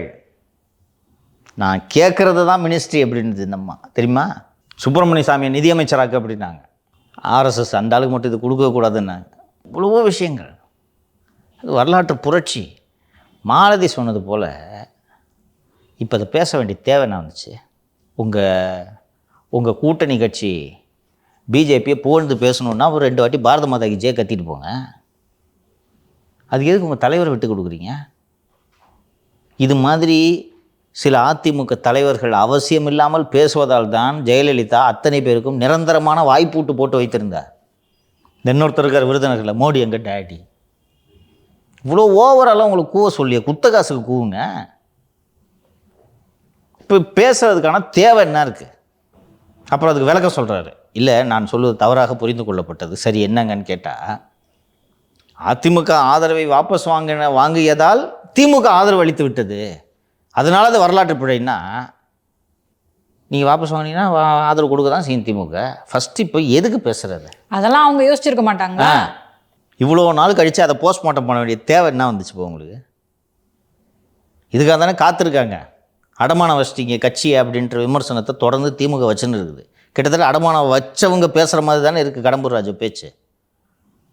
எத்தனையோ முறை பழனிசாமி கூப்பிட்டு வான் பண்ணுறாருண்ணே, பேசாமல் இருண்ணே, கொஞ்சம் அமைதியாக இருண்ணே, நான் சில மூத்த அதிமுக தலைவர்களில் பேட்டி கேட்டிருக்கும் போது நான் வந்து தர்றேன்னு சொன்னவங்களாம் இல்லை சார் வேணாம் இப்போதைக்கு வேணாம் நாங்கள் என்ன சார் ஆச்சுன்னு கேட்டால் அன்னை யாரையும் பேட்டி கொடுக்கக்கூடாதுன்ற பேட்டி தானே கொடுக்கக்கூடாதுன்னு சொன்னேன் மேடையில் போய் பேசுகிறேன்ட்டு ஒரு நிகழ்ச்சியில் போய் பேசிட்டார் கடம்பூர்ராஜ். தேவையில்லாத வேலை. சார் ஓ பன்னீர்செல்வம் அவர்களுக்கு வந்துட்டு தாவேக்கால ஒரு இடம் கிடைக்கிறதா, அவைத்தலைவர் பொறுப்பு தரோம் வாங்கன்னு சொல்லிட்டு பேச்சுவார்த்தை நடந்துக்கிறதா செய்தி வந்திருக்கு சார். பன்னீர்செல்வம் எனக்கு அவைத்தலைவர் பதவி கிடைத்தால் மகிழ்வேன் என்பதை விஜய்க்கு செய்தியாக சொல்வதற்காக தினமலரில் காசு கொடுத்து அப்படி நியூஸ் போட்டிருக்காருன்னு நினைக்கிறேன். அப்படிலாம் ஒரு ஃபஸ்ட்டு யாரும் வாழைப்படம் வைத்து அழைக்கவில்லை. Panneerselvam all set and ton ஒரு பொது தலைவராக அறியப்படுபவர் அல்ல. அவர் ஒரு சாதியை பிரதிநிதித்துவப்படுத்தும் தலைவராக இருக்கிறார் இல்லையா? விஜய் அப்படி ஒரு சாதியை பிரதிநிதித்துவப்படுத்தும் தலைவராக சொல்ல முடியுமா? கிறிஸ்டின், முஸ்லீம், இந்த ஜாதியிலேருந்து அந்த ஜாதி வரைக்கும் அத்தனை பேரும் விஜய் ஃபேன்ஸ், கரெக்டா? ஸோ இப்போ இந்த மாதிரி ஒரு சாதிய அடையாளத்தோடு இருக்கக்கூடிய ஒரு நபரை கூட்டி வந்து பக்கத்தில் வச்சு ஒரு அவைத்தலைவர் பதவி என்று அவருக்கு முக்கியத்துவம் கொடுத்தீர்கள் என்றால் அந்த சாதியை விரும்பாத சமூகங்கள் இருக்கிறதா இல்லையா? நேர் எதிர் துருவத்தில், அந்த சாதிக்கு நேர் எதிர் துருவத்தில் இருக்கக்கூடிய சாதி தென் தமிழகத்தில் இருக்கிறதா இல்லையா? அவர்களின் வாக்குகளை விஜய் இழப்பதற்கு வாய்ப்பு இருக்கிறதா இல்லையா? இருக்குது சார். இன்றைக்கி விஜய்க்கு காஸ்ட் கலர் கிடையாது, புரியுதா? ரிலீஜியஸ் கலர் கூட கிடையாது. இவங்களும் பிஜேபி டக்கரைச்சு பார்த்தாங்க ஜோசப் விஜய் அப்படின்ட்டு. ஜனங்க ஆமாம் ஜோசப் விஜய் என்ன அப்போ அப்படின்ட்டாங்க. இப்போ நீங்கள் இவரை எடுத்தீங்கன்னா அவசியம் இல்லாத ஒரு சாதி சாயம் விஜய் மீது விழுகிறதா? அதுவும் கூப்பிட்டு அவைத்தலைவர் வேற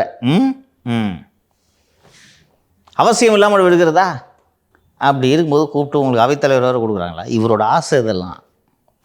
தம்பி பேப்பர் படிச்சுட்டு நம்மளை கூப்பிடும் அப்படின்னா ஒரு நினப்பு. இவர்கள் எடுத்த முயற்சிக்கு அந்த பக்கத்திலிருந்து கதவு திறக்கவே இல்லை. அதனால் இவங்களா அப்படி நியூஸை போட்டுருக்காங்க. அது ரொம்ப சீரியஸாக எடுத்துக்க வேணாம். பட் ஏன் சார் பிஜேபி கழட்டி விட்டுருச்சு? சுத்தமாக அவர்கிட்ட ஓட்டு இல்லைன்னு நம்புறாங்க. இன்னைக்கு பிஜேபிக்கு பழனிசாமி முக்கியமா பன்னீர்செல்வம் முக்கியமா? இல்லை, என்டிஏ கூட்டணியில் வச்சுட்டு போயிடலாம்ல. என்டிஏ கூட்டணிலேயே அந்த வைக்கக்கூடாதுன்றார், கண்ணிலே போடக்கூடாதுன்றார். அப்போ என்ன பண்ணுவீங்க? டிடிவி தினகரன் அழகாக சொன்னார்ல, அதிமுக என்டிஏல இருக்குது, என்டிஏல பல கட்சிகள் இருக்குது, அதில் அமமுக இருக்குது. அவ்வளோதான். உனக்கு இவ்வளோ சீட்டு தந்தேன்னா அதில் நீ எத்தனை வேணாலும் கொடுத்துக்கோ, என்கிட்ட வராத. பாட்டாளி மக்கள் கட்சி கூட தேமுதிக கூடலாம் நாங்கள் பேச்சுவார்த்தை நடத்திக்கிறோம், அமமுக கூட நீங்கள் பேச்சுவார்த்தை நடத்திங்க, அவ்வளோதான். விஜய் அவர்களுடைய மாநாடு நடக்க இருக்கு, போகிறீங்களா? சொல்லுங்கள். இல்லை, எனக்கெல்லாம் அழைப்பு வரல. சரி, இந்த நிகழ்ச்சி மூலமாக பார்த்துட்டு நிர்வாகிகள் உங்களுக்கு அழைப்பு கொடுப்பார்கள். அந்த மாநாடு நடைபெறாமல் தடுப்பதற்கு என்னென்ன செய்ய வேண்டுமோ எல்லாவற்றையும் இந்த அரசு செய்து கொண்டிருக்கிறது. ஒரு நிகழ்ச்சி நடத்துறதுனா 10 நாளுக்கு முன்னாடி 15 நாளைக்கு முன்னாடி காவல்துறையிடம் அனுமதி கேட்டு கடிதம் கொடுக்க வேண்டும். 15 ஜூலை 2025 அன்று தாவேக சார்பாக மாவட்ட காவல் கண்காணிப்பாளரிடம் கடிதம் கொடுக்கப்பட்டு விட்டது. 450 ஏக்கர் இடத்துல மாநாடு நடக்க போகுது. ஆச்சரியமாக இருக்கும் உங்களுக்கு. 450 ஏக்கரு, 300 ஏக்கர் வெறும் வாகனம் நிறுத்துவதற்காக, 150 ஏக்கரில் மாநாடு. நிகழ்ச்சி ஏற்பாட்டாளர்களுக்கும் தெரியும், விஜய்க்கும் தெரியும், கூட்டம் எப்படி கூடும் என்பது தெரியும். எவனாவது ஒருத்தன் ஏதாவது ஒரு அசம்பாவிதம் நடந்துச்சுன்னா அது ஒரு தீராத பழிச்சொல்லாக இருக்கும். மாநாடுகளிலெல்லாம் நடந்த குளறுபடிகள் இதில் நடந்துவிடக்கூடாது என்பதற்காக குடிநீர் வசதி, மருத்துவமனை, வாகனம் நிறுத்த இடம், பிளானுகள்லாம் போட்டு இன்று கூட ஒரு நாளைக்கு 5000 பேர் அங்கே மாநாட்டுக்காக வேலை செய்து கொண்டிருக்கிறார்கள். 25 மாநாடு இப்போ ஒரு வாரமாக வேலை நடந்துகிட்ருக்கு. 15 நாள் ஆச்சு, இன்றைக்கி வரைக்கும் அனுமதி கொடுக்கல. என்னென்னா மேலேருந்து கூட்டம் கூடுச்சுன்னா நீ காலின்ட்டாங்க. விஜய் மாநாட்டுக்கு கூட்டம் வரக்கூடாது, நீ என்ன பண்ணுவியோ தெரியாது சொல்லிட்டாங்க. எந்த அளவுக்கு நிகழ்ச்சி ஏற்பாடு செஞ்சுருக்காங்கன்னா, மாநாட்டில் எல்லாருக்கும் தண்ணி வைக்கணும், ரைட்டா? கூட்டம் அதிகமாக சேர்ந்துச்சுன்னா தண்ணி லாரி எப்படி உள்ளே வரும்? வராது இல்லையா? அதனால் நிலத்துக்கு கீழே பைப்பே போட்டாங்க. லாரி அவர் 4-5 கிலோமீட்டருக்கு தள்ளி நிறுத்திட்டு அங்கேருந்து தண்ணியை பம்ப் பண்ணிங்கன்னா நீங்கள் வந்துடும். அங்கே குடிநீர் குழாய், அங்கங்கே மெடிக்கல், இது எல்லாம் பண்ணுறாங்க. கூட்டம் இவ்வளோ வருன்றதை தெரிஞ்சு எவ்வளோ சார் எதிர்பார்க்குறீங்க வருவாங்கன்னா 15 லட்சம் பேர் எதிர்பார்க்குறாங்க. தென்மண்டல ஐஜியாக இருக்கக்கூடியவர் திரு பிரேமானந்த் சின்ஹா, அவரையும் தாவேக நிர்வாகிகள் சந்தித்து என்ன தான் சார் கதை அப்படின்னா, கொஞ்சம் பொறுங்க அவர்கள் சொல்லும் பதில் கொடுக்கல. நேற்று இந்த மதுரை மாவட்ட காவல் கண்காணிப்பாளர் மற்றும் வருவாய்த்துறை அதிகாரிகளாக வந்து அளந்துக்கிட்டு இருக்காங்க கிரவுண்டை. இங்கேருந்து டேப் போய் உங்களுக்கு என்ன வரும்போது ரூட்டு நல்லா இருக்கா, வண்டிங்க எப்படிங்க போகும், அவசரத்துக்கு ஒரு ஆம்புலன்ஸ் வந்துச்சுன்னா எப்படி போகும், இதுதான் நீங்கள் கேட்கணும். அளக்குறாங்க. என்ன இல்லை விற்க போகிறீங்களா தாவேக்கு? பட்டாப்பாடு கொடுக்க போகிறீங்களா? இது இந்த அரசோட அணுகுமுறையை காட்டுது. எல்லா கட்சிக்கும் இது போன்ற நிகழ்ச்சிகளை நடத்துவதற்கு ஜனநாயக நாட்டில் உரிமை உண்டு. இங்கே இந்த விஜய் வந்து இங்கே இந்த சென்னையில் நடத்தின அந்த ஆர்ப்பாட்டத்துக்கு லாஸ்ட் மினிட் வரைக்கும் பர்மிஷன் கொடுக்காம இன்றைக்கி நாளைக்குன்னு விட்டுட்டு இருந்தாங்க. இப்போது காவல்துறை அதிகாரிகிட்ட கூப்பிட்டு சொல்கிறது யார், ஒரு இந்த செந்தில்வேலன் டிலே பண்ணு கொடுக்காத, உங்களுக்கு இடத்துல போதுமான வசதிகள் செய்து கொடுத்துருந்தா இந்த பாருங்கள் இந்த இதெல்லாம் நிபந்தனை கொடுங்க அப்படின்ட்டு கொடுக்கணும், அவ்வளோதானே. 15ஆம் தேதி கொடுத்துட்டாங்க, இன்றைக்கி 31பா. 15 நாளாக என்ன பண்ணிட்டீங்க? இதை ஆய்வு பண்ணுறது உங்களுக்கு 15 நாளா? மாநாடு எப்போ சார்? 25. ஸோ எத்தனை நாளைக்கு முன்னாடி பர்மிஷன் இருக்குது இல்லைன்றது தெரிஞ்சுட்டா அவங்களுக்கு வசதியாக இருக்கும். குறைந்தது 15 நாட்களுக்கு முன்பாக கொடுக்க வேண்டும். நான் என்ன சொல்கிறேன், 15 நாளைக்கு முன்னாடியே அவங்க ஜூலை 15 அன்றைக்கி கொடுத்துட்டாங்க பர்மிஷன். இதாங்க பர்மிஷன் கொடுக்குறதுல உங்களுக்கு என்ன டிஃபிகல்ட்டி? ஏன் இவ்வளோ தாமதப்படுத்துறீங்க? இந்த நிர்வாகிகள் டெய்லி போய் கேட்டுட்டு இருக்காங்க, என்ன சார் ஆச்சு, இது கொஞ்சம் உத்தரவு வரல. இதனால் வந்து என்ன பண்ணுறதுன்னு ஐடியா இல்லை, தடையும் பண்ண முடியாது. அவங்க 2 நாளாக கோர்ட்டுக்கு போயிடுவாங்க. அதனால அலக்கழிச்சுக்கிட்டே இருக்காங்க. அலக்கழிச்சுக்கிட்டே இருக்குது. நோன்னு சொல்லிட்டா கோர்ட்டுக்கு போயிடுவாங்க, கோர்ட்லேருந்து டைரக்ட் பெர்மிஷன் கிடச்சிரும்னு. அப்புறம் பாதுகாப்பு கொடுங்கன்னு சொல்லிட்டு அவங்க கோர்ட் டைரக்ட் பண்ணிடும். என்ன சார் டிலேன்னு கேட்டால், நீங்கள் 25 நடத்துகிறீங்க, 27 விநாயகர் சதுர்த்தி, 2 நாட்கள் கழித்து விநாயகர் சதுர்த்தி வருகிறது, அதனால் நாங்கள் யோசிக்கிறோம். போலீஸ் மொபிலைசேஷனில் டிஃபிகல்ட்டி இருக்குன்றதை நான் ஒத்துக்கிறேன். ஒரு நாள் நடுவில் 26 இருக்குல்ல, ரெஸ்ட்டு கொடுத்துட்டு 27 விநாயகர் சதுர்த்தி. இன்னொன்று விநாயகர் சதுர்த்தி அன்னைக்கு போலீஸுக்கான தேவை குறைவு, கரெக்டாக? அடுத்த 3 நாளைக்கு அப்புறம் தான் வேணும். சிலை எடுக்கும்போது தானே பந்தோபஸ்து தேவைப்படும். அன்னைக்கு இந்த விநாயகர் சதுர்த்தி அன்றைக்கி எல்லோரும் கொழுக்கட்டை தின்ட்டு அன்றைக்கி தான் பிள்ளையாரே வாங்குவாங்க இல்லையா? அன்றைக்கி தான் சிலையை வச்சுட்டு காது கிளியிற அளவுக்கு பாட்டு போடுவாங்களா உங்கள் ஏரியாவில்? போட்டு அந்த ஏரியாலே யாரும் நிம்மதியாக தூங்கக்கூடாது. அன்னைக்கு தான் விநாயகர் சதுர்த்தி அன்றைக்கு தான் அந்த விழாவே கொண்டாடப்படுகிறது. அதற்கு பிறகு அந்த சிலைகளை கரைக்கும் சமயத்தில் தான் எக்ஸ்ட்ராவாக பந்தோபஸ்து தேவைப்படும் இல்லையா? ஆனால் 2 நாள் கழிச்சு விநாயகர் சதுர்த்தி வருது. யோசிக்கிறோம் என்னென்னா, விஜய் மாநாட்டுக்கு இவ்வளவு கூட்டம் என்று யாரும் பேசிவிட்டால் சின்னவர் மனது வருத்தப்படும். இதற்காக இந்த அதிகாரிகள்லாம் சேர்ந்து சின்னவர் கோச்சுப்பார் என்று இதெல்லாம் ஒரு குழந்தைத்தனமாக இருக்கிறது, இது போன்ற செயல்பாடுகள் எல்லாம். ஸோ மாநாடு திட்டமிட்டபடி நடைபெறாமல் தடுப்பதற்கு எல்லா வேலைகளையும் எல்லா இடைஞ்சல்களையும் திமுக அரசு செய்யும் என்று தான் தெரிகிறது. இது நல்லதல்ல. யார் எந்த கட்சி நடத்தினாலும் அவங்கள அனுமதி கொடுங்க, மக்கள் இறுதியாக தேர்ந்தெடுத்துக்கிட்டோம். புரிய வேண்டியவங்களுக்கு புரிஞ்சால் சரி. சார், முதலமைச்சர் ஸ்டாலின் அவர்கள் வந்து தலைமைச் செயலம் போகிறாரு. ரொம்ப உத்வேகத்தோடு இவ்வளோ நாள் வந்துட்டு மருத்துவமனையில் ரொம்ப கஷ்டப்பட்டுட்டு இப்போ மறுபடியும் வேலை செய்ய போகிறார் சார். என்ன சார் மாற்றங்களை கொண்டு வர போகிறாரு? மருத்துவமனையிலும் ஷூட்டிங் தானே படுத்துட்டு இருந்தார், ஓய்வுக்கு பிறகு போகிறார், அவ்வளோதான். முதல்வருக்கு உண்மையான சவால் இனிதான் காத்திருக்கிறது. மகன் மற்றும் மகனோடு இருக்கக்கூடியவர்களின் கொட்டத்தை அடக்க வேண்டும் என்று முதல்வர் முடிவெடுத்த காரணத்தால் தான் திராவிட மாப்பிள்ளை சாரை அழைத்து 26 தேர்தலுக்கான முழு பொறுப்பையும் அவரிடம் ஒப்படைத்துள்ளார். இதுக்கு முன்னாடிலாம் வந்து டெண்டர்ஸ் எல்லாம் பிரிச்சுக்குவாங்க. இப்போ வந்து சிஎம்டின்னா மகன் பார்த்துக்குவார், மைன்ஸுன்னா மாப்பிள்ளை பார்த்துக்குவார், சாண்டெல்லாம் மாப்பிள்ளை பார்த்துக்குவார், இப்படி பிரிக்கப்பட்டிருந்தது.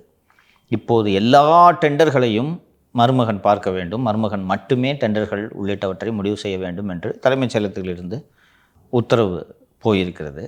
அண்டு ஏற்கனவே நம்ம டிஸ்கஸ் பண்ணது போல் ரொம்ப கான்ஷியஸாக முதல்வர் அவர்கள் மகனுடைய புகைப்படம் எந்த பிரச்சார விளம்பரங்களிலும் வந்துவிடக்கூடாது என்பதற்காக தான் ஓரணியில் தமிழ்நாடு, உங்களோட ஸ்டாலின், எல்லாவற்றிலும் திரு ஸ்டாலின் அவர்களுடைய முகம் மட்டும் வைக்கப்பட்டிருந்தது. இப்போது இது தெரிந்து கொண்டு மகன் தரப்பு, குறிப்பாக அன்பு தம்பி ரத்தீஷ் ஆகியோரெல்லாம் நமக்கும் ஒரு ஸ்டேக்ஸ் வேணும், 1000 தான் இருந்தாலும் நான் தான் துணை முதலமைச்சர், இளைஞர் அணி செயலாளர், என்ன கேட்காம எல்லா முடிவையும் டேடி அவராகவே எடுத்துக்கொள்கிறாருன்னு சொல்லிட்டு மருமகன் மோதல் உச்சகட்டத்தை எட்டியிருக்கிறது. அரசுக்கு வந்த கெட்ட பெயர் அத்தனையுமே மகனால் தான் என்று முதல்வர் அவர்கள் நம்புகிறார். என்னென்னா, மாப்பிள்ளை தான் வசூல் பண்ணிருந்தார். மே 2021 வசூலை தொடங்கிட்டார் சபரீசன். வசூலை தொடங்கி 4 வருஷம் வசூல் செய்து கொண்டிருந்தார். ஆனால் மாப்பிள்ளை செய்த வசூல் எதிலுமே அரசுக்கு அவப்பெயரோ சிக்கலோ ஏற்படவில்லை அல்லவா?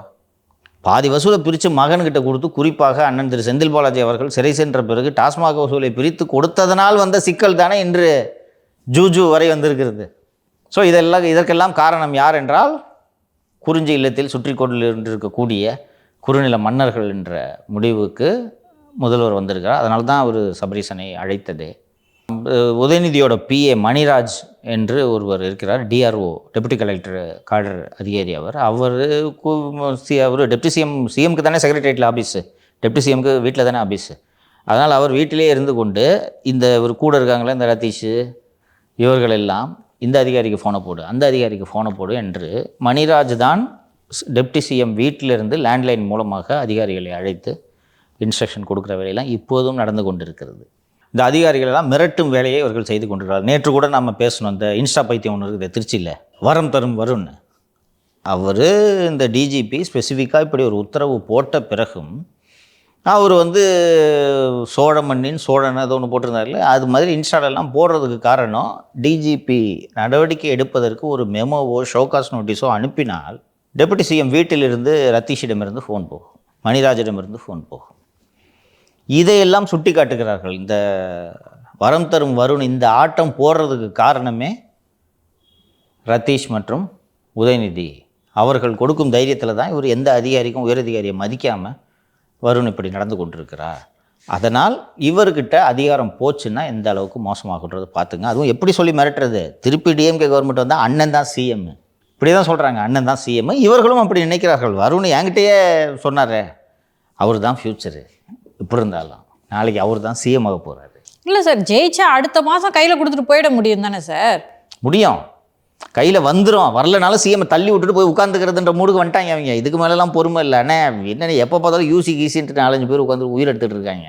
இந்த வாட்டி நம்ம உட்காந்துக்கலாண்ணே, நீங்கள் போய் உட்காருண்ணே, மீதி நான் பார்த்துக்கிறேண்ணே. இல்லைப்பா அங்கே சிஎம் ஆனால் வேலை செய்யணானே, என்றைக்குனே நீ வேலை செஞ்சுருங்க, நீ பாட்டு தூங்குண்ணே, நாங்கள் பார்த்துக்குறோம். இதோ சுனில் இருக்கார், நான் இருக்கேன், எல்லாத்தையும் பார்த்து கொள்கிறோம் என்று அவர்கள் உச்சகட்டத்தில் ஆடிக்கொண்டிருக்கிறார்கள். இது இப்போ 2 கேம்பும் மாற்றி மாற்றி அவர்களுக்கான காய் நகர்த்தல்களை செய்வார்கள் அல்லவா. இது தேர்தலிலும் எதிரொலிக்கும் என்று திமுகவிலே இருக்கக்கூடிய மூத்த அமைச்சர்கள் கருதுகிறார்கள். இந்த பசங்க ஆட்டம் ரொம்ப ஓவராக இருக்குது. ஏன்னா பையன்னா அவர் அன்பில் மகேஷ், ஜூஜு, ஆகாஷ் இவர்களெல்லாம் ஒரு டீம். அவர்கள் அங்கே பசங்க தரப்பில் நினைக்கிறது எப்படியும் ரொம்ப வேகமாக ஷூட்டை முடிச்சு ஜனவரியில் பராசக்தியை ரிலீஸ் பண்ணிட்டோன்னா போதும், அந்த படத்தை வச்சே திமுக ஜெயிச்சிடும். இந்திய எதிர்ப்பு போராட்டத்தை பார்த்தோன்னா அவ்வளோ பேரும் வெறி கொண்டு போய் திமுகவுக்கு ஓட்டு போடுவாங்கன்ட்டு இவர்கள் ஒரு பிளானில் இருக்கிறாங்க, அவங்க ஒரு பிளானில் இருக்கிறாங்க. இது எலெக்ஷனில் ரிஃப்ளெக்ட் ஆகும்னு திமுகவை சேர்ந்த மூத்த தலைவர்கள் கருதுகிறார்கள். எப்படி ரிஃப்ளெக்ட் ஆக போகுதுன்றதை பொறுத்து தான் பார்க்கணும். இன்றைய அரசியல் அரட்டையில் நம்ம பல விஷயங்களை பற்றி பேசினோம். தொடர்ந்து நாளையும் பேசுவோம் சார். நன்றி சார். நன்றி.